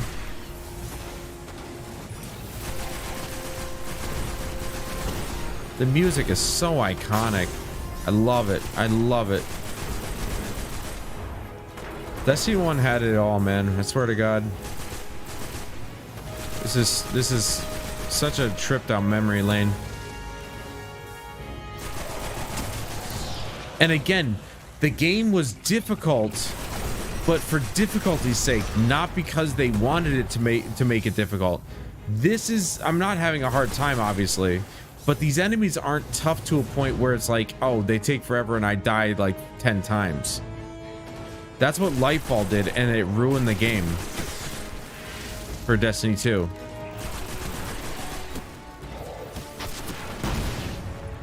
Where it's like, if I wanted to, you know, I could get overwhelmed by the number of enemies that are here. Like, if I'm not, like, say I wasn't a first-person shooter aficionado, you know, I'm not used to first-person shooters, and this is my first time playing one, this could be very difficult for me.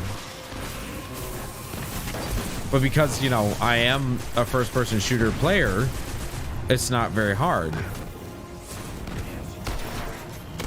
If I'm not careful, I'll get caught out. But for the most part, I think we're good. Yeah, see, I'm gonna die here, possibly. Or not.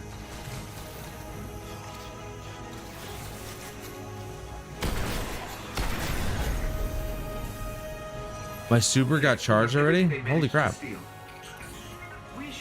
Completely forgot about that.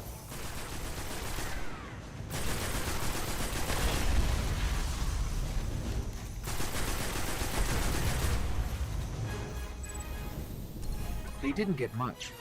kept hitting an active firewall. Old Earth. Russian. Rasputin. Spoiler alert. Legends are true. A war mine did survive the collapse. Rasputin. An AI built to defend Earth.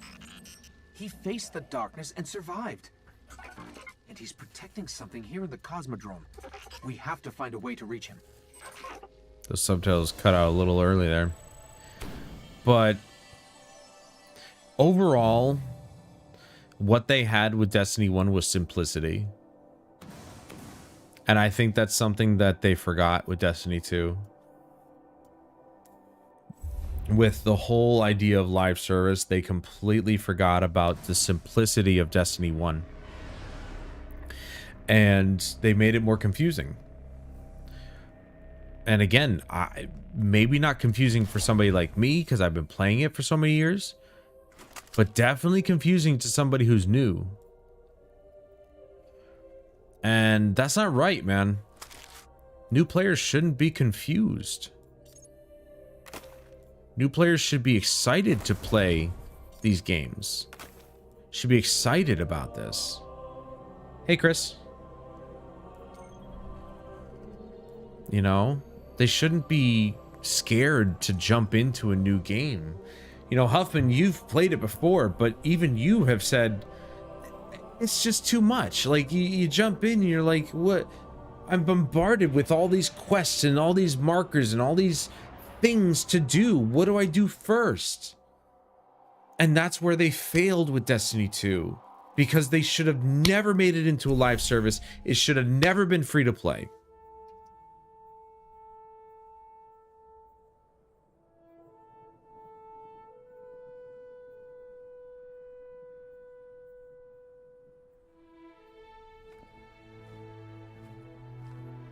This is such an iconic moment. There was a time when we were much more powerful. But that was long ago. Until it wakes and finds its voice, I am the one who speaks for the Traveler. You must have no end of questions, Guardian. In its dying breath, the Traveler created the Ghosts to seek out those who can wield its light as a weapon. Guardians to protect us and do what the Traveler itself no longer can. What happened to it? I could tell you of the great battle centuries ago. How the Traveler was crippled. I could tell you of the power of the darkness, its ancient enemy. There are many tales told throughout the city to frighten children. Lately, those tales have stopped. Now, the children are frightened anyway. The darkness is coming back. We will not survive it this time. Its armies surround us. The Fallen are just the beginning. What can I do? You must push back the darkness. Guardians are fighting on Earth and beyond. Join them. Your ghost will guide you. I only hope he chose wisely.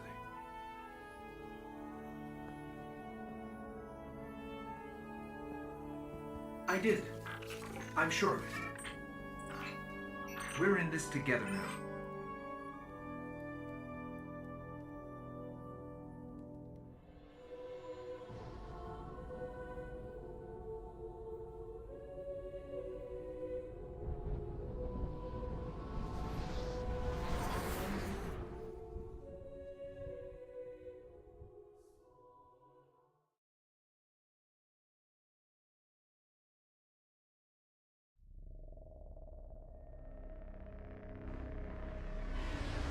Oh man, that was just perfection. I'm not even joking. Like, I missed the speaker because he had a purpose.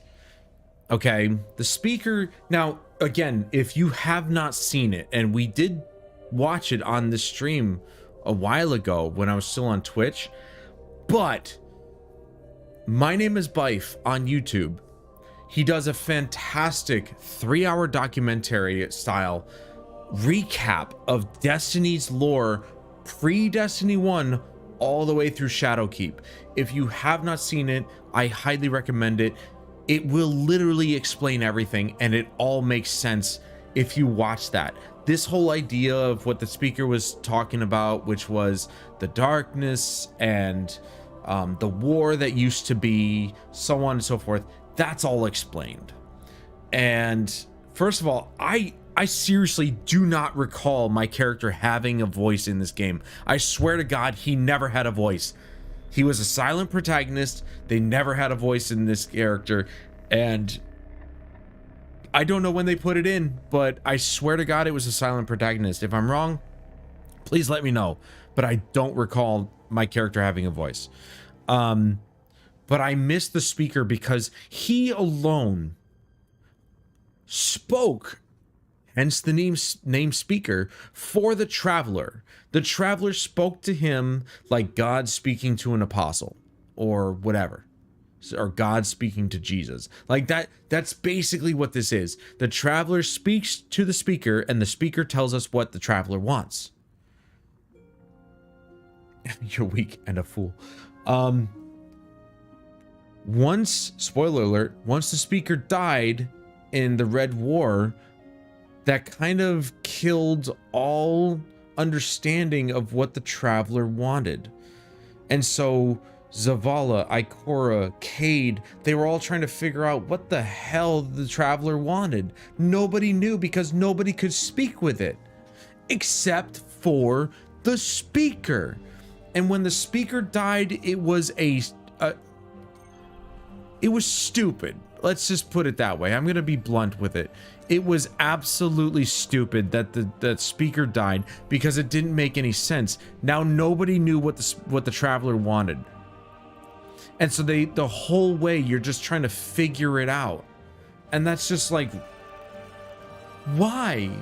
Like in the latest expansion, the traveler left Earth to hover above Earth. And nobody knew why. Why is the traveler leaving? We're lost without the traveler. And then the witness takes over the traveler. And now we're in trouble.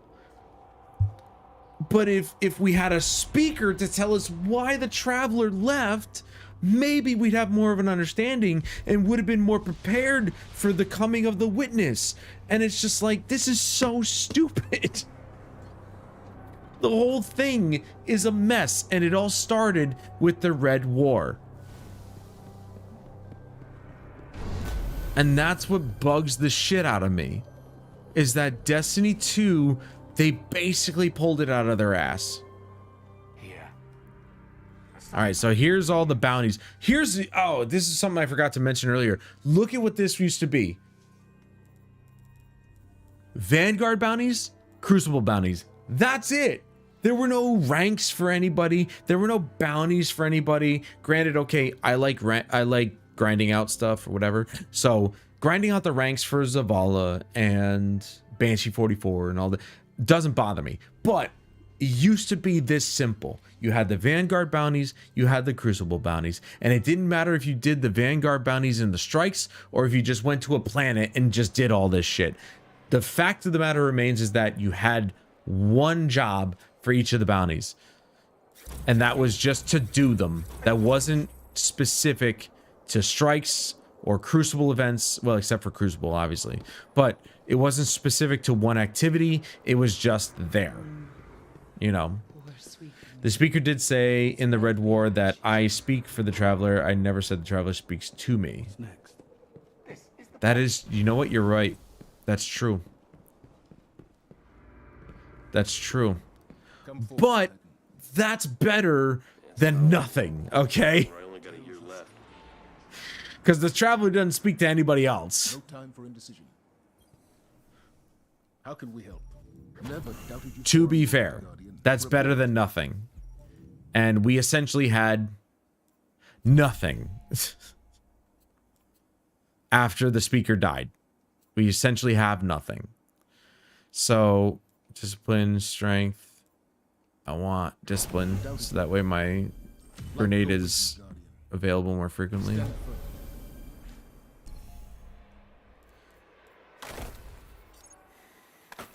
You see how simple that was, though? I got a new piece of gear. It has 1 stat increase, okay?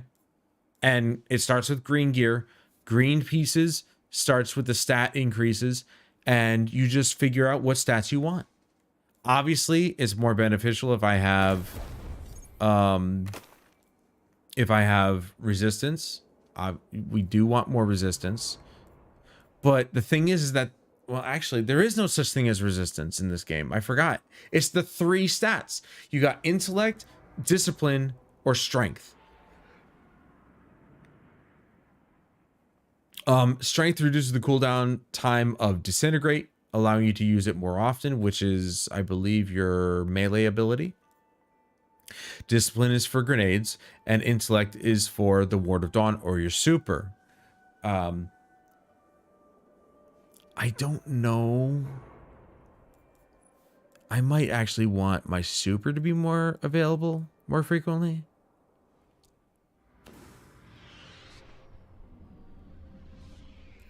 Being that I am a Titan, the more frequently I'm available to use my super, the better, especially in a group.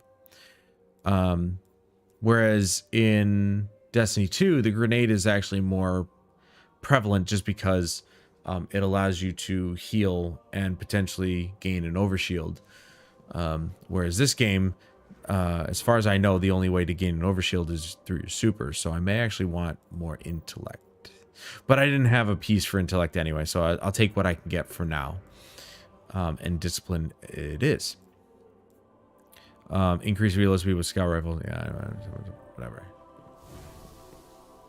Oh. I gotta talk to Ikora. For your crusades, I knew you'd take care of it. Damn it. Be well. Okay. And again, I love the fact that there's only one menu. I just push start and boom, here's all the stuff. The bounties are down here, the quests are up here, and that's all I have to worry about. Let's drop my controller. Get 30 kills with arc abilities, 20 grenade kills, 30 kills with solar weapons. Now, if my playthrough of this character actually ends up with like my last Titan character playthrough, I should be getting like a choice of weapons, and hopefully one of those weapons will be a solar weapon. 50 Vex. See, these are more demanding bounties back in the day, to be honest. I mean, look at how much experience they give you, but like, and the rep gain. But like, they were more demanding. 50 Vex, that's a lot, you know?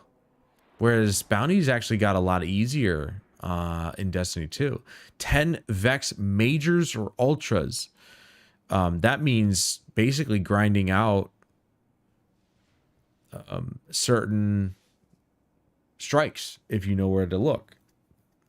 And then in this one, just patrol the moon. So do resource nodes, open chests, and kill enemies.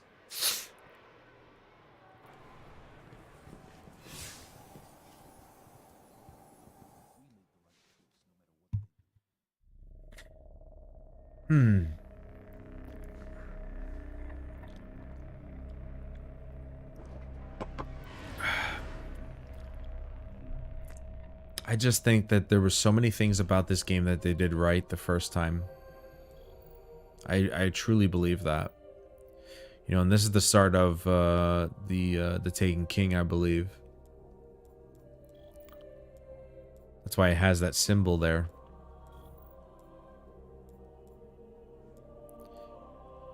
And then there's this down here. I think there are strikes somewhere in here. I don't know which symbol it is here. I know that's the raids. But of course, as y'all know, raids, you need your own groups formed to do it. So I'm probably gonna have to later on try and find random people to play with to do raids. But I know reports a team of Guardians went dark near the old Skywatch. They were running a mission for Dead Orbit, had codes to a hidden array that could reconnect us to the other colonies in the system. If we can find their ghosts, maybe we can open that array. I do not believe I actually ever finished like literally everything this game had to offer. I still have, strangely enough, I only have 69% of the trophies achieved in this. Nice. Let's head there and see if we can find but I think it's like 44 out of 61 trophies obtained for this game. So there's still a few trophies that I can definitely try and go for. Whether or not they're obtainable, I have no idea. Some of them have to do with raids, so as long as I find people to play with, then yes. I still fully believe that they should have made raids match-makeable. I stand by that to this day. Even if it's a lesser version of the raid, you at least get to experience it until you find a group of people you want to play with. You know what I mean?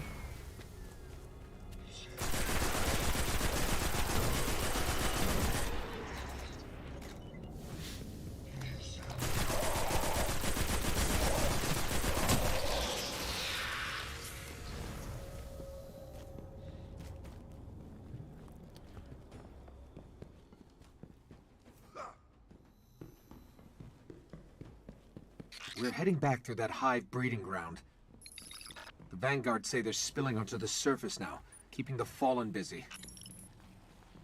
I do think that the delay between when you stop sprinting and when you can start sprinting again, I'm okay with that being gone in Destiny 2, to be fair. And there's no vaulting system, so, you know, I have to either jump and make that jump, or I use my double jump to get up there. So there's no vaulting system, which is also a very old way of doing things.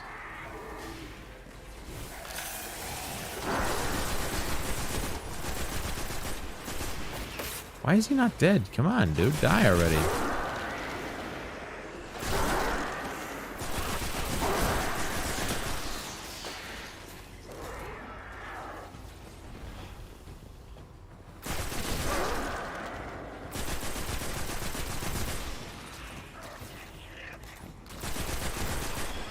The astute among you must have already noticed that I do once again have ammo limitations even for my primary weapons, which if you remember, Destiny 2 had updated eventually to unlimited primary ammo, which in my opinion was actually a very good change. That was one of the few changes in Destiny 2 that I think were absolutely necessary, because it's kind of silly to be limited on kinetic weapon ammo when it's the most used weapon you have in your arsenal. They're in a clearing between buildings not far So from here. definitely agreed with that. It made it less of an annoyance to have to worry about your primary ammo when you'd only had to worry about your special and The ghosts are still here. power ammo. Fallen have them.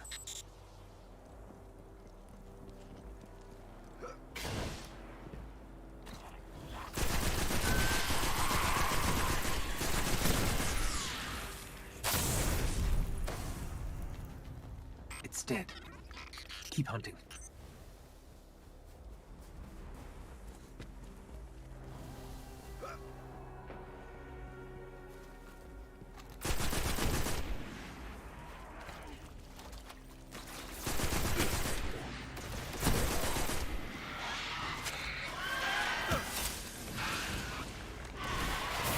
Nothing. Find another one.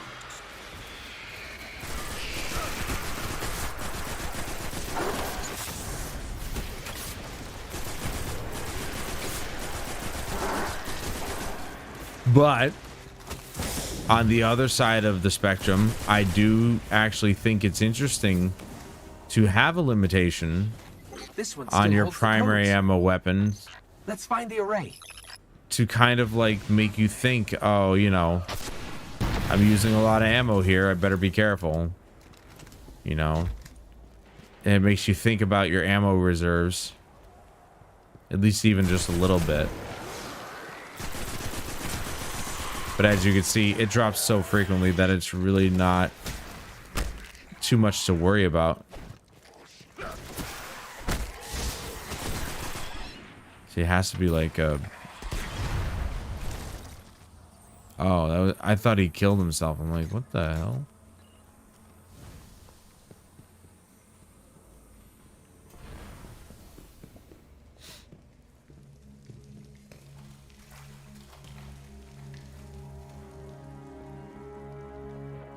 Right.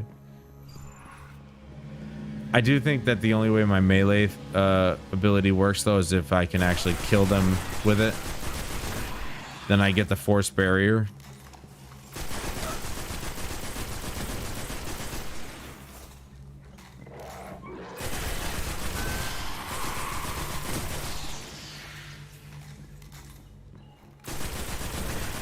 I'm not entirely sure what exotics I'm going to use when I get up to that point.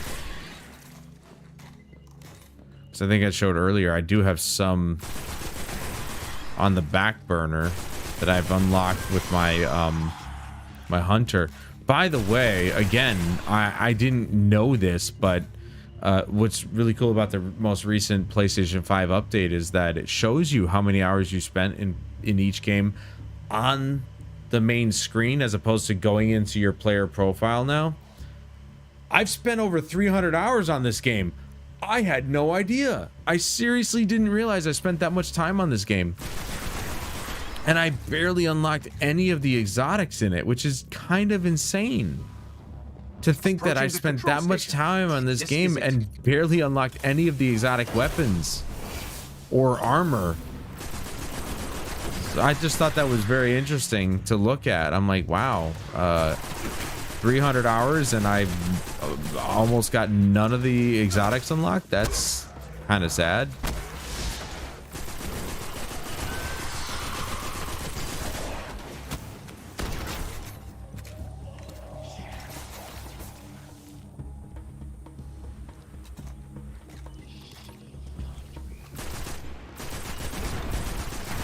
But I'm just happy that there's a large subset of people on this game still. Like they hated, either they can't afford a PS5, which to be honest, Destiny 2's on PS4 as well. Or they hated the idea of Destiny 2 so much that they just stuck with Destiny 1. Because, you know, we saw at the tower, there was a lot of level 40s there, so these people are still playing the same game after almost 10 years and still finding it enjoyable, which you gotta admire the dedication. And I guess, you know, the similar thing can be said about, you know, something like Final Fantasy 14, although that being a live service, you still have to pay for it monthly. It's not a free-to-play game. Not technically, you can play it for free up to a certain point, but it's not a free-to-play game, and that game has been going for almost 10 years as well, and you can still play it from beginning to end as it was when it released, all the way till the latest expansion, and people still find that game enjoyable. So, and there's people max level that are still playing it, and it's just the type of dedication and the type of player that draws is kind of interesting to me, to just see that kind of dedication to a game like that.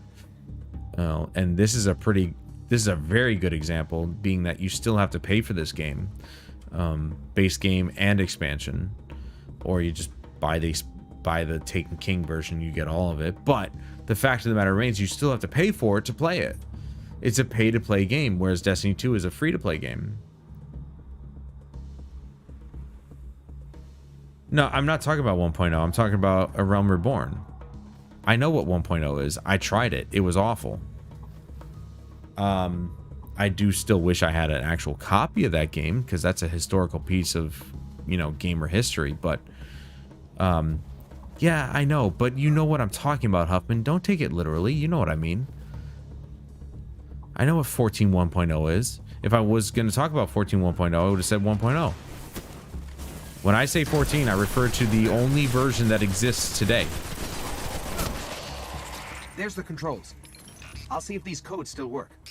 Anyway, getting back to my point, I find it very fascinating to see such a level of dedication out of a group of people that hate the sequel so much that they are willing to play the predecessor for 10 years because it's so much better. And I genuinely am kind of in that, and I'm in agreement with them. Like, I love Destiny 2. Don't get me wrong. I have loved every expansion up until Lightfall. Lightfall has turned me off so much to it that I am coming back to the original. Like, what does that say? They screwed it up that badly. They gave it this difficulty that really shouldn't even exist to begin with. This game, Destiny 1, has difficulty because it puts you at odds with an astronomical amount of enemies that you are not prepared to deal with. But that's the point. I am at a huge disadvantage when it comes to the amount of enemies that they're throwing at me, but that's what makes it hard. It's not hard because the enemies are bullet sponges. You know, it's not an artificial limitation. It's a real one. And I think that's more rewarding when you can overcome the actual physical limitation as opposed to one that they impose on the game that has already been established.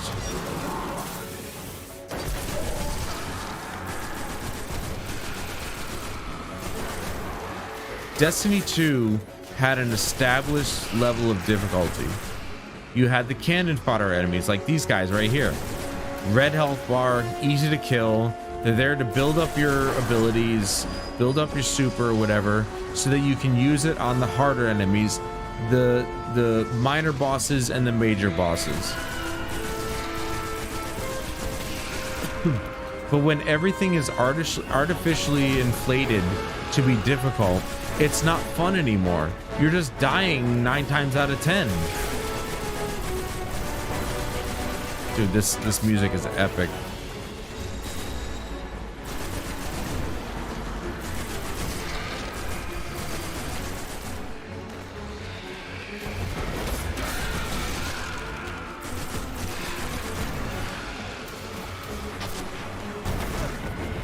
More games need to use orchestras for their music.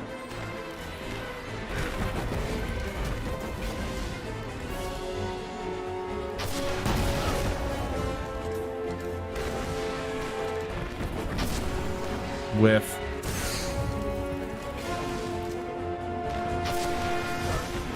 Whiff.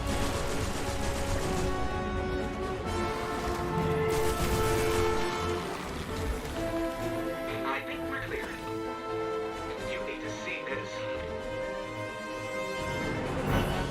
Do, do, do, do, do.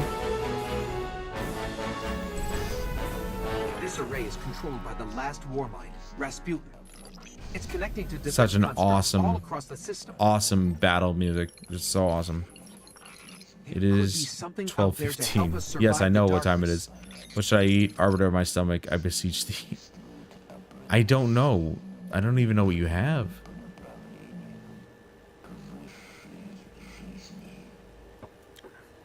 I actually dropped some frames. That's okay though. It's only 182.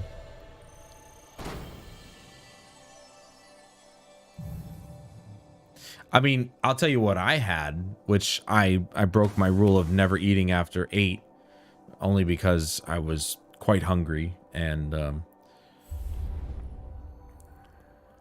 I knew I was going to be up late playing this because I don't think I would want to go without playing this more. Ooh. I mean, the impact sucks, but look at the rate of fire. Holy crap, dude. Let's see that. I want to see what that looks like.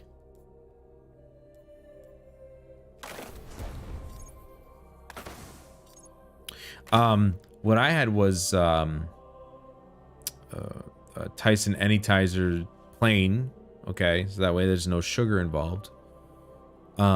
With some, and I dipped it in buffalo sauce, and then I made myself a wrap of roast beef and cheese with mayo and Grey Poupon country Dijon mustard.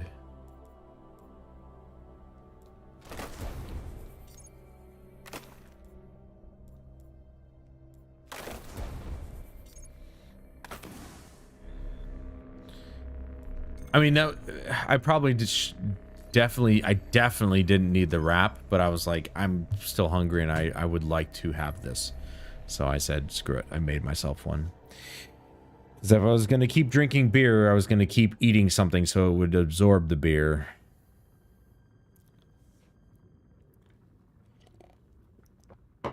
With some Italian 4 Cheez-Its. Yeah, Cheez-Its are like the one of the few things I can actually eat that has no added sugar in it, which is kind of sad, but it is what it is. And then I can also have like flavor blasted fishies. I call them fishies. They're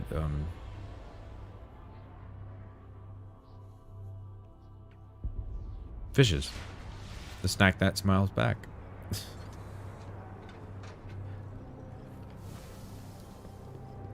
Yeah, there's something about this game visually that just seems so much more detailed compared to Destiny 2. I'm not saying Destiny 2 is a bad looking game, but style-wise, I thought I could actually jump on that.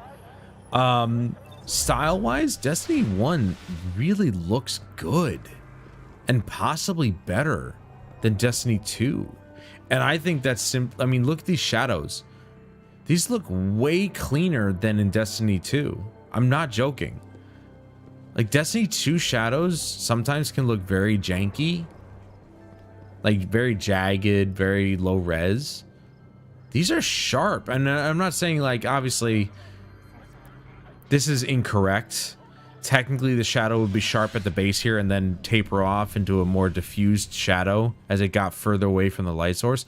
So that'd be a more realistic look to it. But that's ray tracing. You can't do ray tracing in a PS4. So, needless to say, these are not correct. However, they look better than Destiny 2 shadows. And I think overall, and this is what I'm talking about when I say I am a huge advocate of 30 FPS. I think 30 FPS cinematically, perceptively looks better to the human eye because it's cleaner looking than anything above 30 FPS.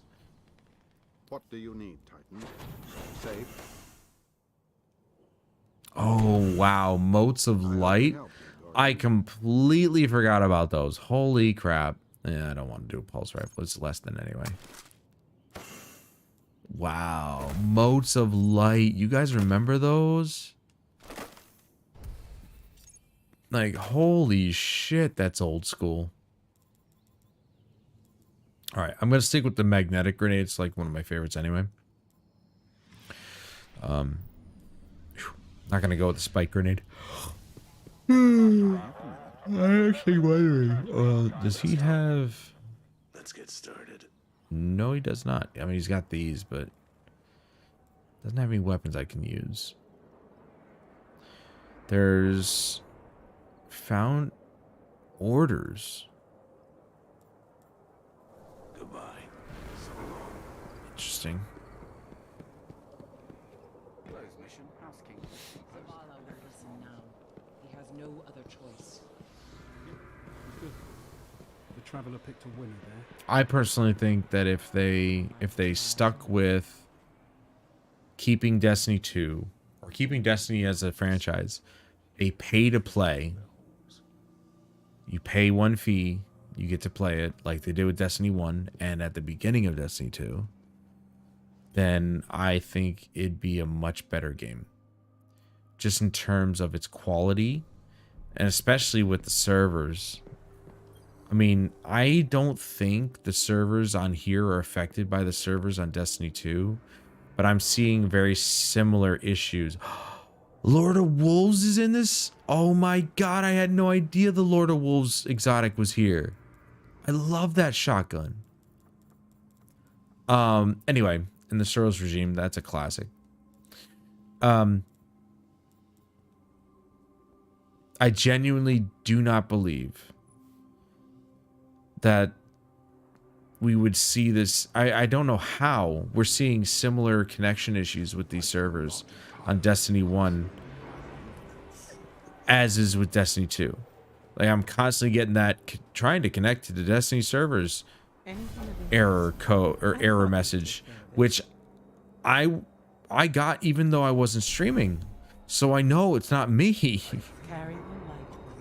Normally it happens when I'm streaming, and I guess I kind of get it. But at the same time, it's like I was playing this earlier and I got that message. And this game is not tied to Destiny 2 anymore. It's not owned by Activision. So how the hell are Destiny 1 servers having the same issues as Destiny 2 servers? I'm just like, I'm kind of baffled by this. Or is it? Okay. I'm very baffled by it. I'm very disappointed by it, to be honest. Stability. We're going to go with the stability on that one. I would very much rather use a heavy machine gun than a rocket launcher. Very much so. Okay.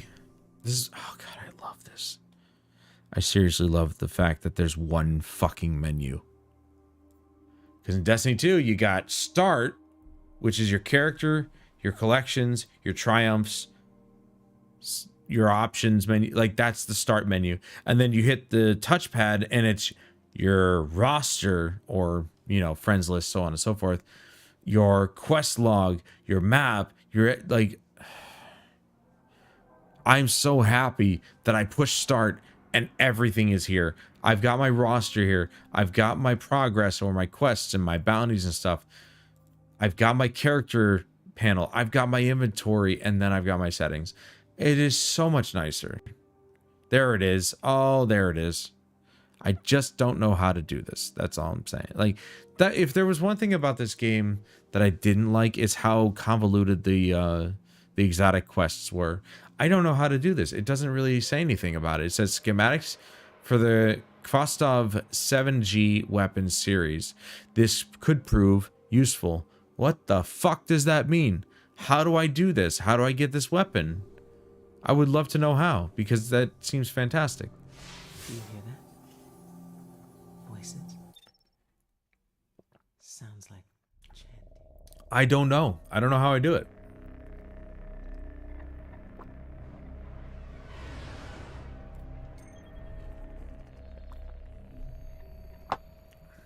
You know, and then of course we've got, if we go to the moon, I believe this starts the Taken King storyline, given that it has that symbol.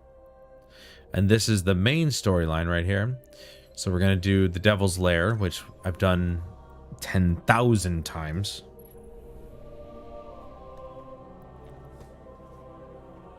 I'm honestly very excited to actually watch the stream back. Not entirely, but like take a look back on it and see the quality, because I am streaming at 9 megabits per second. And it just seems like Destiny as a whole, not Destiny 1 in particular, but Destiny 1, Destiny 2, seems wholly unaffected by the problems that Battlefield 2042 seems to have. Which is, the higher the bitrate that I use, the more it affects my latency in the game. I'm not saying that there isn't any latency in this game, but it seems pretty on par with what I was experiencing earlier when I wasn't streaming, so I'm not too worried about it. Kostov is the starting gun legendary version. It's Iron Wolves or Rise of Iron. No, but Iron Wolves was actually like, that's the name of the group, so you're not too far off. You're out of Mayo, so you're gonna have to boldly do what some other men fear to do for the sake of science. You're not gonna like make up your own Mayo, are you? Beneath the ruins of the Cosmodrome, in the shadow of the old colony ship, located the House of Devil's Lair. experiment. High Civitor, feeding them their strength. We must destroy this machine god and send their souls screaming back to hell. Oh, fuck.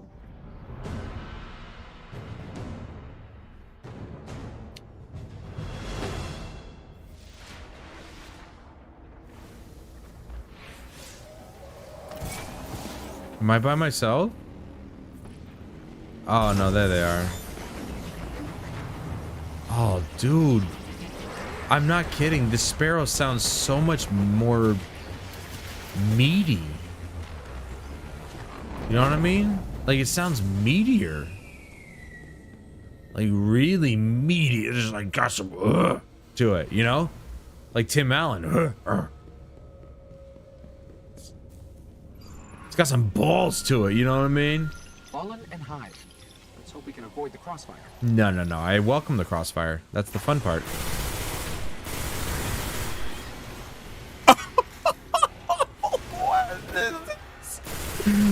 I'll tell you what, it's not stable, but holy shit, this thing rips.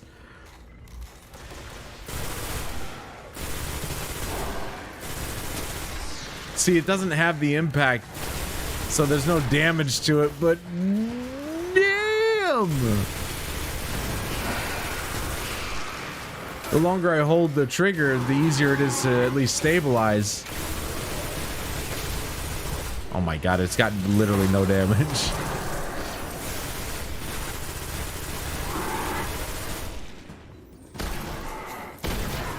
Anybody have epilepsy? No? Do you want it?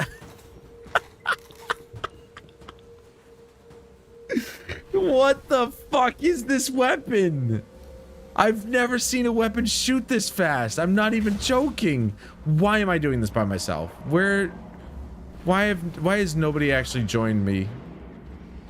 Or why haven't I not joined anybody? I literally did this earlier and I joined 2 people that were already going. Like, come on, bro.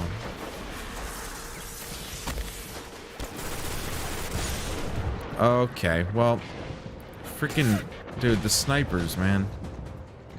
I hate the snipers in this game.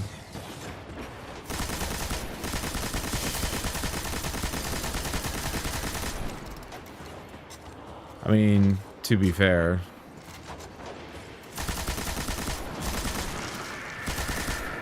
I'm probably not of the right level.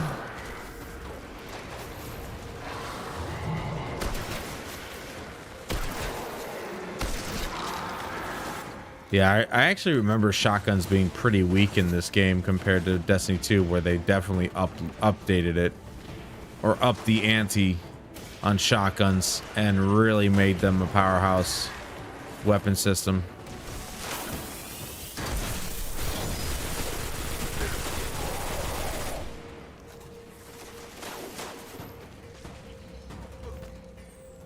I mean, which I've never done before. Where your auto rifle has negative impact. Yeah, it's basically negligible impact. Hence the ridiculous fire rate. It honestly is probably better if I just, you know, hip fire it.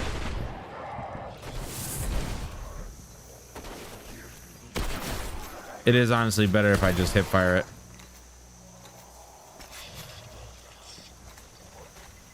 It rips through ammo like it's no big deal. Look at that.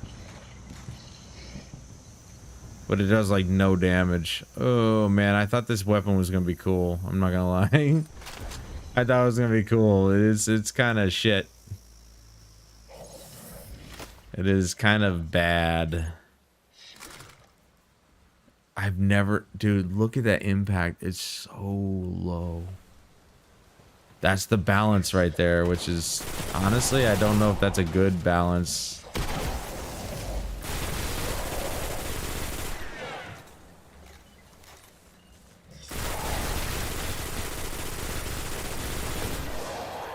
Great.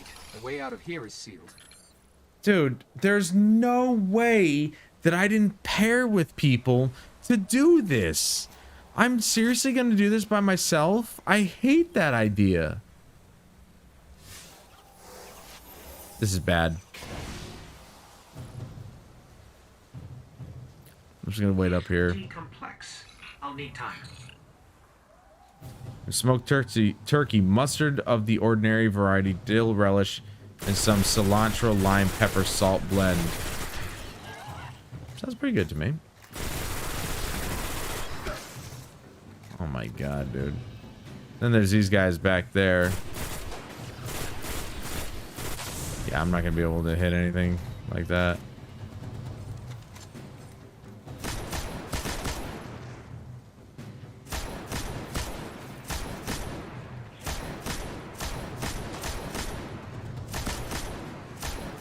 How am I not hitting him? What the hell?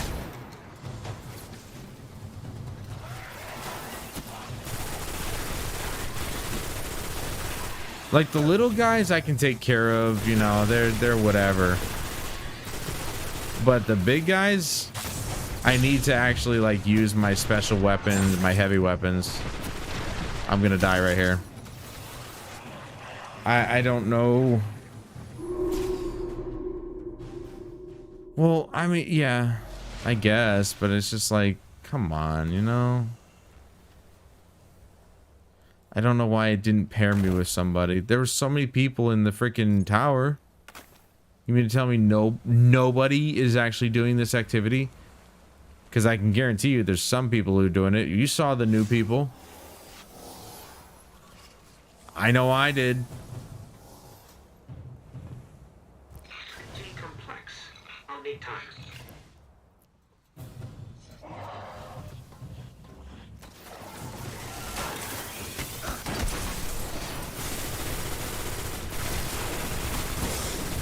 I am so just gonna fail miserably here.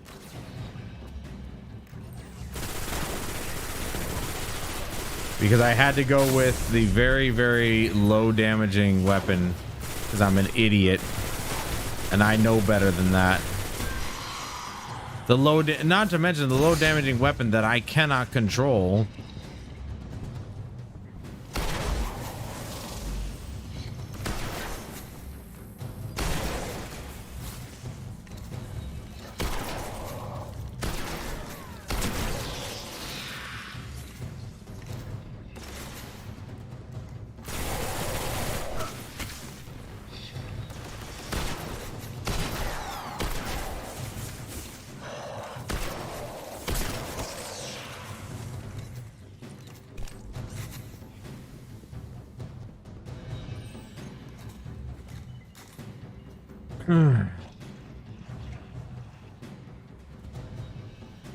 Yeah, there was a couple newbies that I saw when I started off.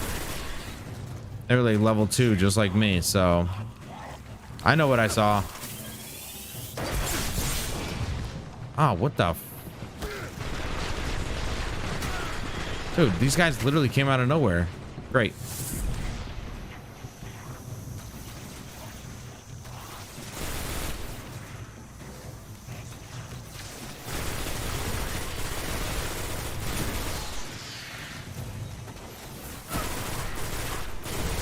Get out of my bubble.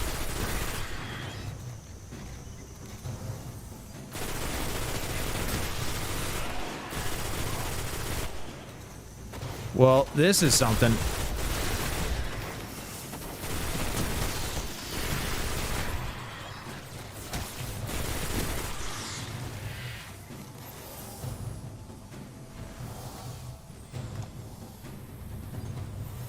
See, I would stay up here, but the problem is that when the guys over there spawn in, the snipers, I have to go across and kill them. So, you know, Hey, Mayo, I wouldn't have even bothered with the mustard and relish.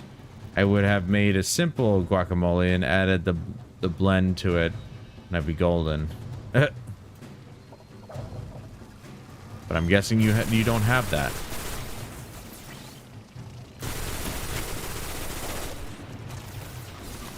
Oh, for God's sake, dude. I didn't even hit the railing.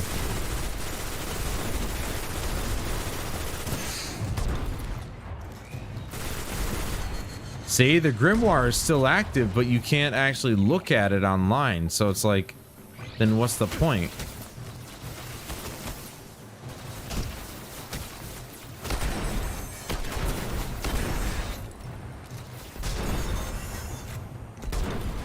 Fallen are getting smarter. It's like the entire system is wired to a... I'll work faster. Damn. Fusion rifle? No thanks.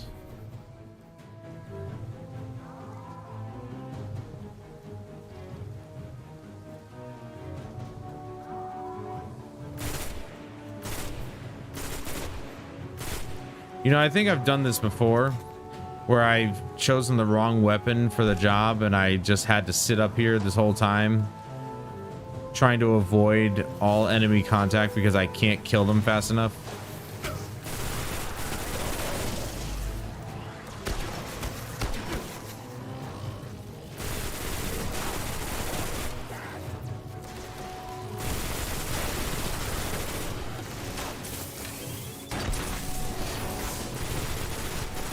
Dude, how did that miss any of the guys right there?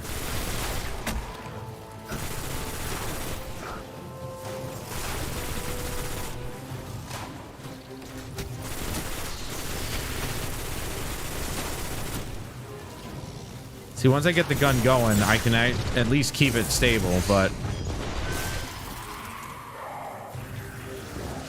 Dude, how have I not paired up with somebody about this?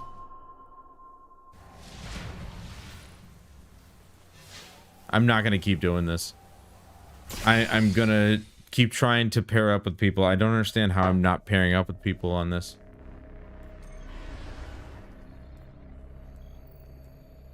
I literally did it earlier.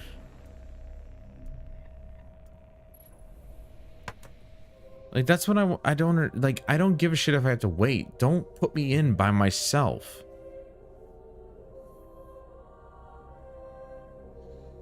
Yeah, it's kind of nuts that we've been going for 2 hours. I'm only level 8, 7.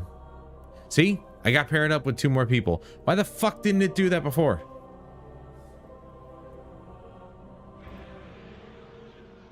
That's what I want to know. The Fallen will continue to claw at the walls of our city unless we strike them down. Beneath the ruins of the Cosmodrome, in the shadow of an I am actually curious as to what, how I left my hunter. I honestly have no idea. We must destroy this machine god and send their souls. Where's the caveman? I don't know. Frozen in ice.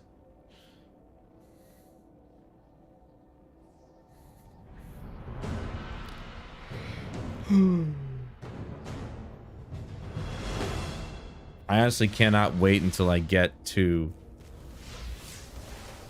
Oryx's ship as the late game activities.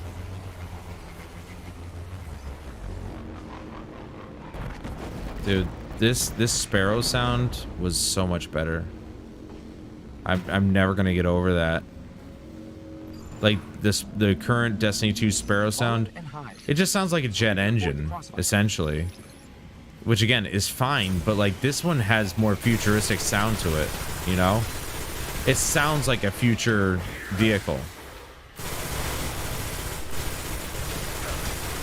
Or I should say it sounds like a sci-fi vehicle. Oh, you stepped in front of it. Why'd you do that? Dude. Are you guys coming or what?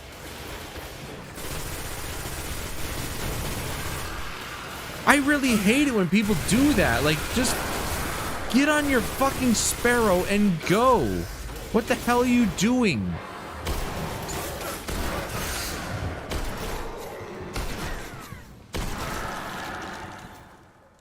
Fucking assholes. Look at them. This dude's level 40. What are they doing? All right, you know what? I'm going to go forward and see if it pulls them with me. I swear to God, if it doesn't pull them forward, I'm leaving and finding another group. This is ridiculous. Oh my God, this jump ability is really rough when you don't have the upgrades.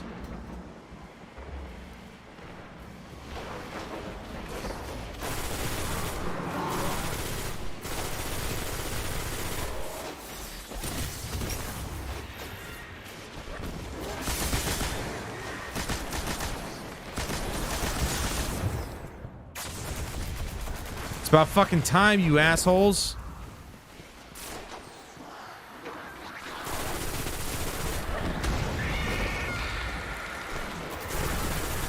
Thanks for nothing up until this point.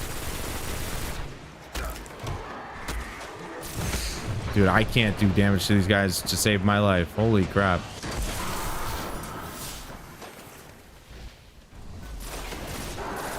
Great. The way out of here is sealed.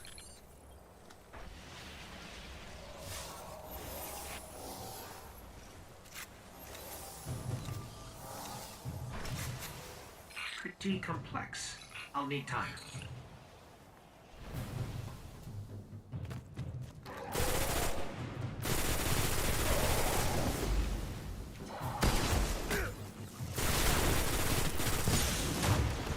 Dude, oh my God. Fine, I'll stay back here, I guess. I don't know what my team is doing, but I wish they would do something. So I'm not the only one down here.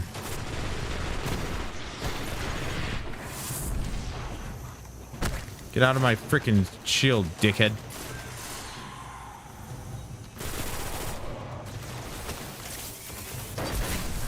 Just had to stick to the guy in the front.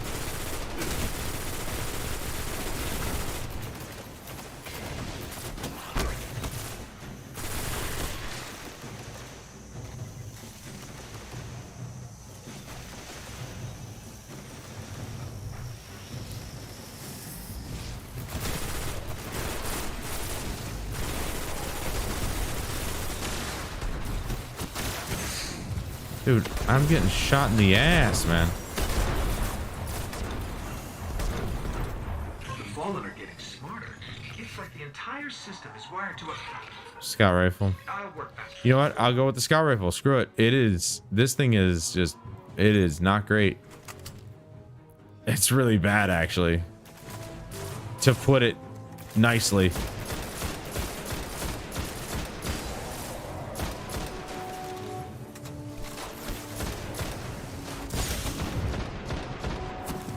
Dude. Oh my God.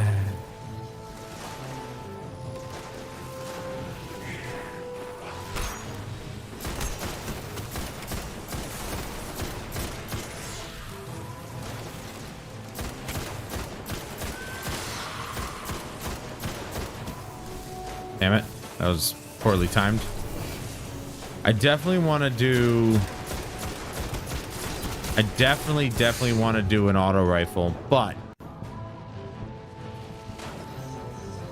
as far as my exotic goes, I'll probably go exotic machine gun if I can find one.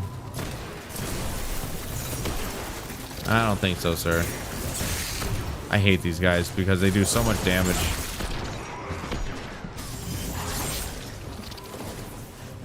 They do so much fucking damage, man.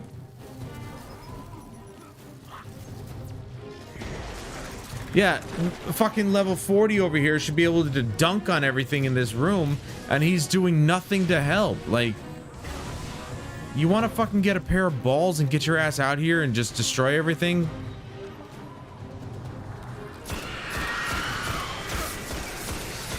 I can't have everything shooting at me and then you just do nothing to help.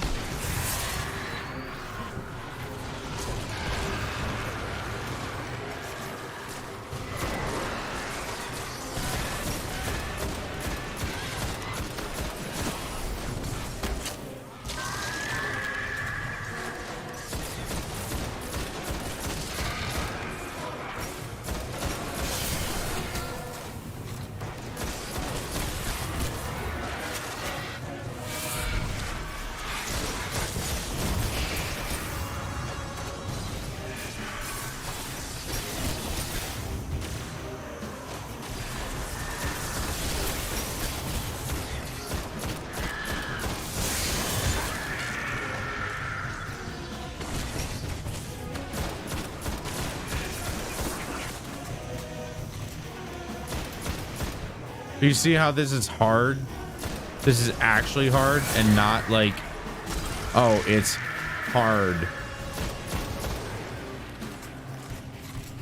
Even with a level 40 guy here, I'm still getting dunked on because no doubt the enemies are tailored to the difficulty of all three of us in the room.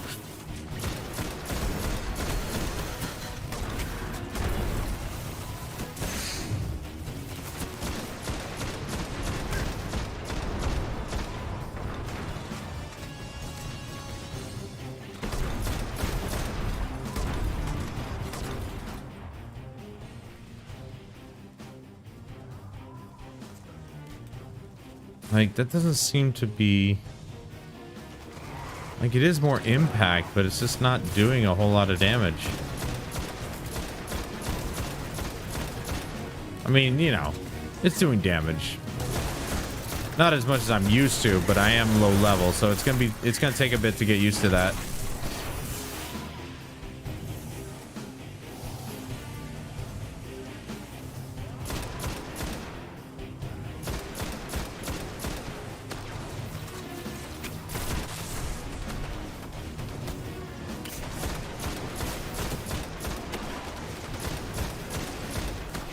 And to get used to the low FOV after spending so many years in Destiny 2 with a high FOV.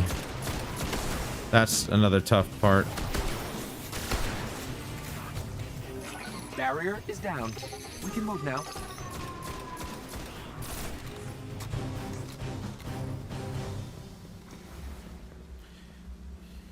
I'm actually getting a little dizzy. I used to be fine with, like, you know, the FOVs that existed on console because I didn't know anything else. But yeah, after experiencing many years of PC gaming and, you know, the PS5 version of Destiny 2 having high, you know, up to 100, I think it was 120 FOV. This is a bit rough. The downgrade is very obvious, and it actually kind of affects you in a pretty bad way. But he's frozen out there, and we're out here, and he's the sheriff, and we're frozen in here, and I just remember we're out here. What? The lair is up ahead, under that colony ship. Just on the other side of... Yeah, he probably... I mean, that's what I assumed as well, is that this other guy is his buddy, and he's just helping him out. But, like, dude, you're here. You might as well do something. Your buddy is still gonna get the XP that he's gonna get. That's not gonna change. Get your ass in gear and do your job. Like, kill shit.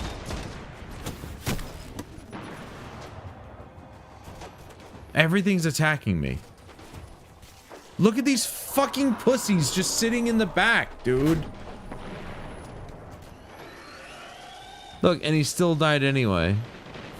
And his buddy still died anyway. And yet I'm out here trying to push forward so I can shoot the fucker. And these assholes are sitting back on the rooftop. This happened earlier, by the way. I had one guy on my team who was so stupid to get shot by the spider tank that he got shot by it every single time it fired off its cannon. And died to it every single time. And then the other guy had to waste his time going back to pick his ass up because he's too stupid to not get hit by the tank that very clearly has a telltale sign of when it's going to shoot.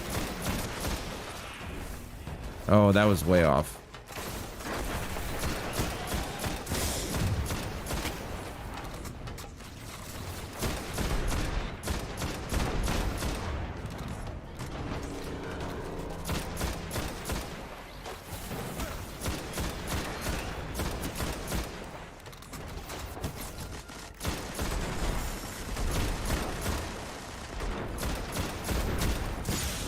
All right, can we take a break from shooting me, please? Oh my god, what a bunch of pussies, dude. Seriously. Dude, what the fuck is going on?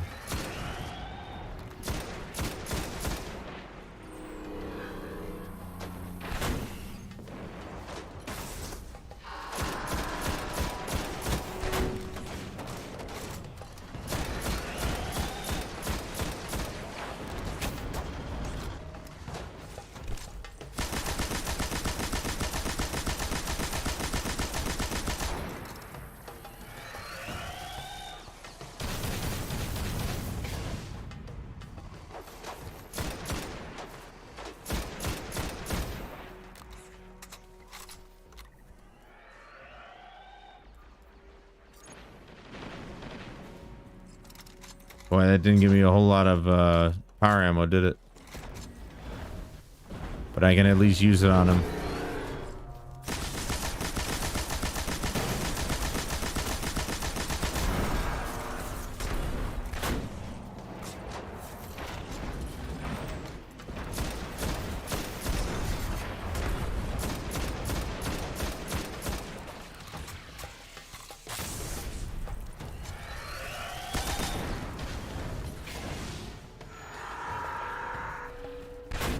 That level 40 guy should be dunking on literally everything in this game, or in this room. This is kind of annoying that he's just sitting back like a fucking pussy.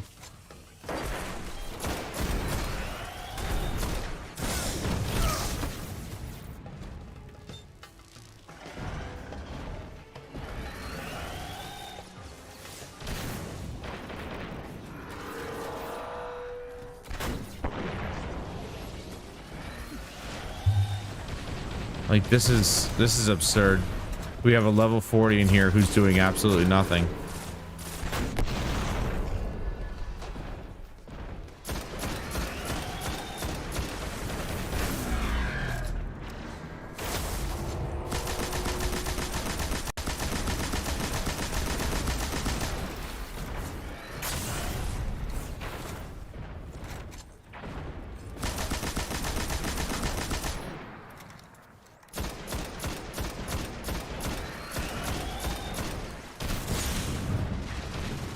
God, I can't believe I almost died there.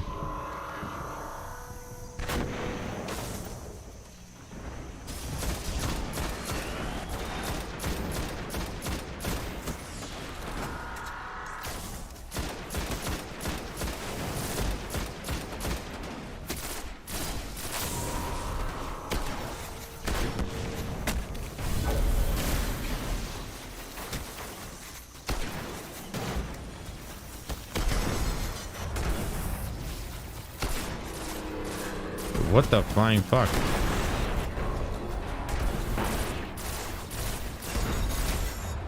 That was bad timing on that grenade.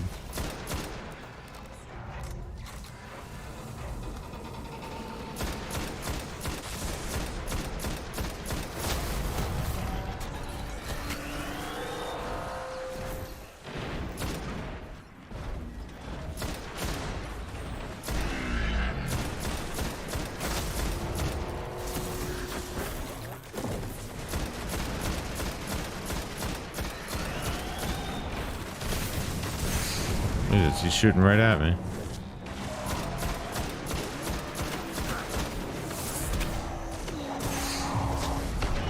Wow, fuck you, dude. Wow. I really wish this guy who's supposedly level 40 would do something. I really do. Oh good, you got me up. That's the most useful you've been this entire time, you waste of a fucking player.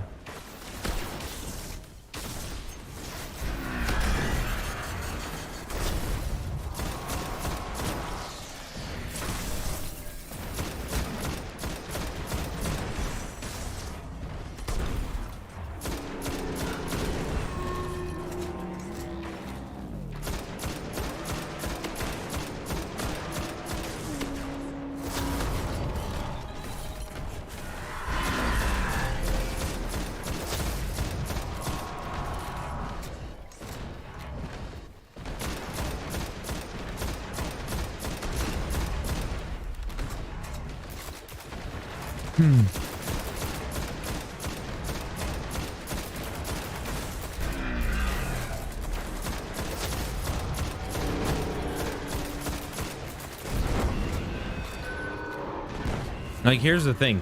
I'm happy if it's difficult if everybody is contributing.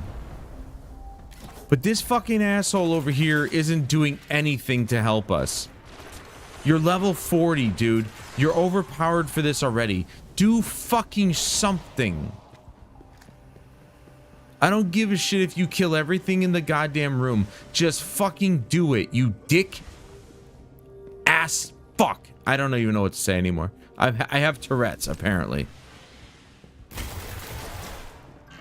So this is the Devil's Lair. What a useless piece of shit this guy is.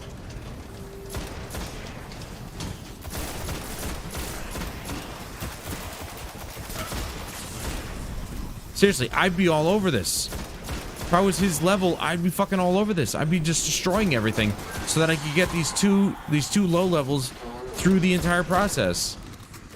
What does it matter if we learn? Like, what is there to learn? You have things to shoot them. That's it. That's all you got to do. There's stuff to shoot. You just shoot it. What are you looking at me for?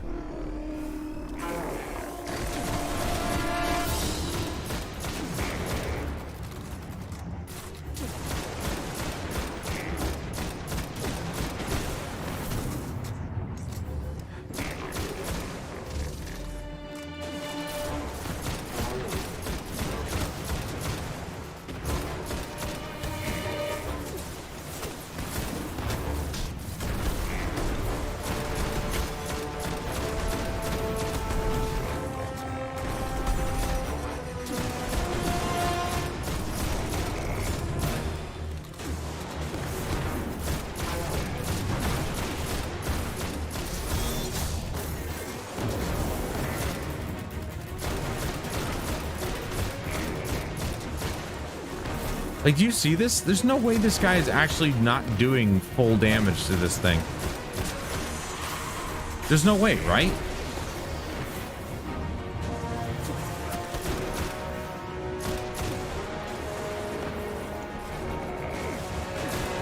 Like, this level 40 should be able to dunk on Sephix Prime, no problem. And yet, he's not doing any kind of damage whatsoever. What the fuck is he doing?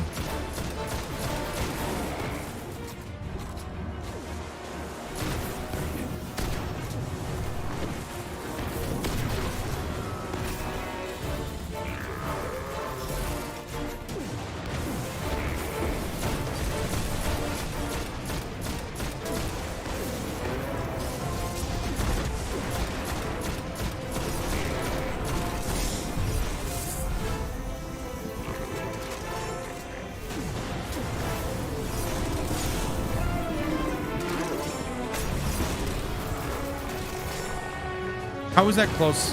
How is that close? That's what I want to know. How is that anywhere near the asshole? Usually he has to be hovering over you to fucking kill you like that.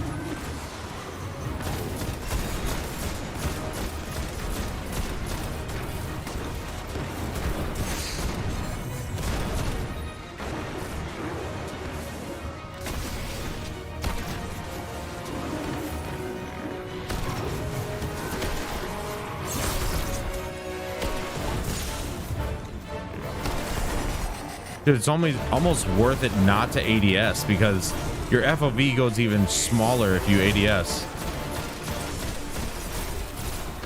And I think that's the issue. Especially in close quarters, even when I'm using my shotgun, ADSing is such a problem.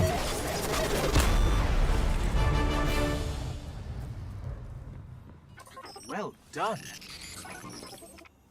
Sephix Prime cast a great Looks like shadow Mr. over the Level 40 got his ass With this beat. destruction, the fallen devils will grow weaker. But we must stay vigilant. The fallen are crafty, and they'll find ways to survive. They always do.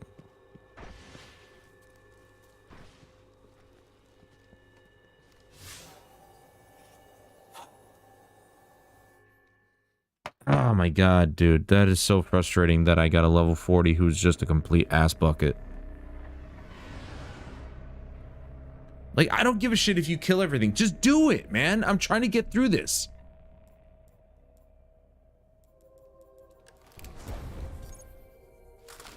Damn, I've never seen an auto rifle fire that fast, but god damn it, was it terrible. It was an awful weapon. Dude, all these fusion rifles.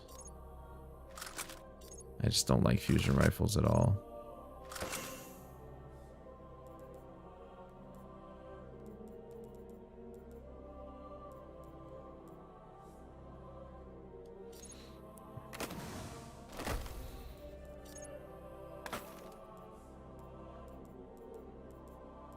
This is discipline.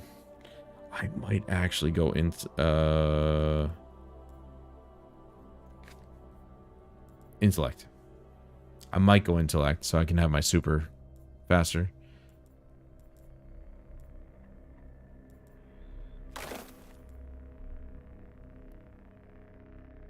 Hello?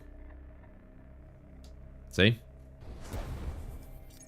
Haven't had one, and it always has something to do with being in the menus here. It's annoying. It's really stupid. Makes no sense. It makes no sense at all.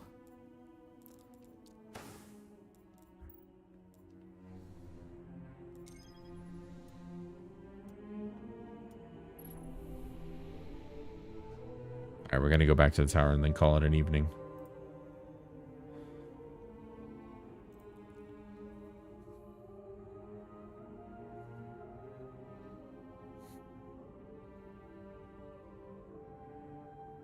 This is such a cool ship. There are some ships in Destiny 2, though, that outdo the ships in this game by a mile. But, like, this one's a cool one. This one was a Taken King ship, I think.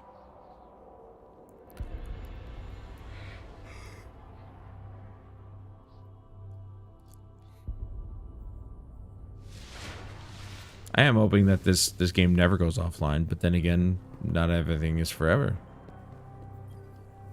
But I think Bungie needs to... I mean, they're not going to. But I do think they need to take a step back and look at what they did with this game. And say, well, shit, you know, I think we did this better. Okay, this one has less stability, but this one's, like, pretty slow. Not gonna lie. Strength, discipline. There's the intellect. That's 11 now.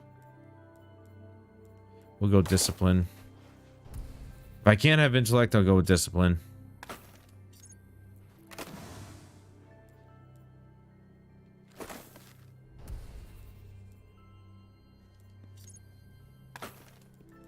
That'll be my second choice. Actually, we'll put those on. Forget about the 43 defense. It says discipline +8.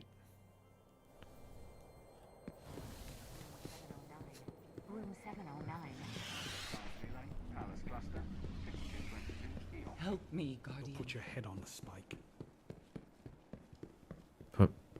Put your head on a spike. Damn, dude. It's kind of like brutal. Oh, Xur's right here. Well, he's here now. Speak with me. Speak with me. Oh, yeah. He's purely strange coins in this game. Woo.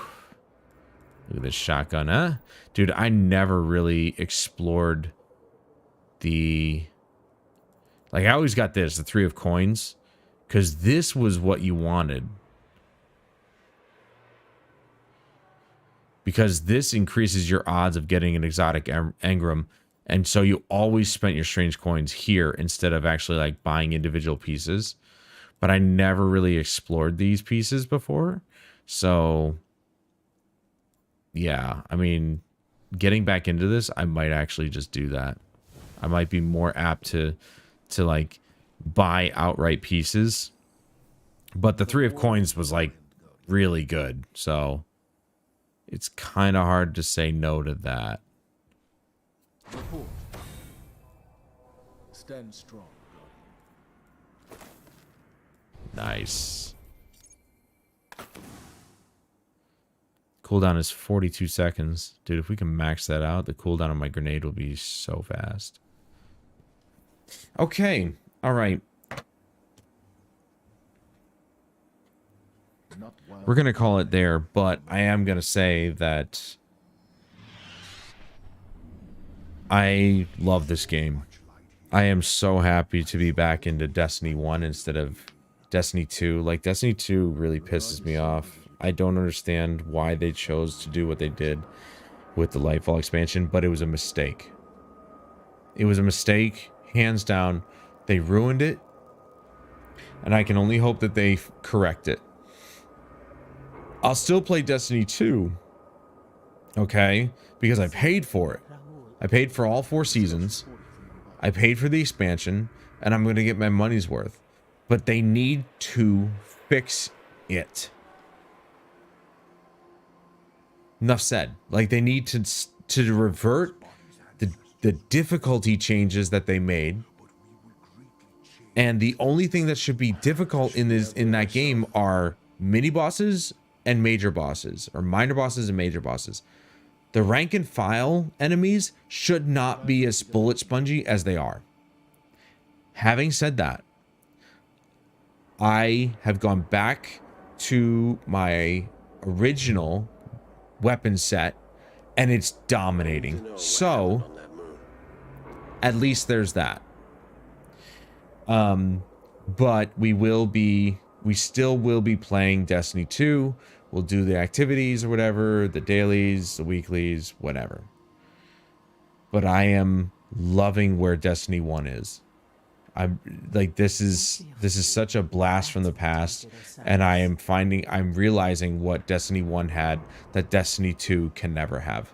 And that is totality, completion. Like, it has everything in it that makes it a full game. So I'm happy to say that at least I am back into this, and I cannot wait to level up a new character. Granted, okay, I have a full level character, my hunter, but I am so enveloped in the Titan gameplay style that I figured, you know what? Screw it. We'll go Titan again. We'll go Titan in Destiny 1, which I never did. I was always hunter. So this is new territory for me, but not really. It's kind of like familiar territory. So I think I'll get the handle on it pretty quickly. The difficulty of ads should always be quantity, not quality. Exactly. Like, I was getting overwhelmed in that first strike there. I was getting overwhelmed, and that was simply the reason. And, you know, I made a poor choice in weaponry, but, you know, let's say I made the right choice in weaponry and I was still dying. It was purely for the fact that there are a lot of enemies, as opposed to each and every single fucking enemy is a bullet sponge and takes forever to kill. That's a big problem. And they did that in Lightfall, and I don't agree with it. And I hope there's enough backlash to a point where they make changes, they revert some changes, and then Destiny 2 can get back to the way that we had it during Witch Queen, which was excellent. But I think for now, I am definitely enjoying Destiny 1 again. And I mean, there's still trophies I have to get, and I definitely did not do everything in Destiny 1, so it'll be nice to actually get back into this and maybe find some new people to play with, and they'll be able to help me go through raids and stuff like that, so that'll be fun. But until next time, I'm Adam Wolf. This is Destiny 1. And I'll see you guys later. It's not the getting in, it's the getting out.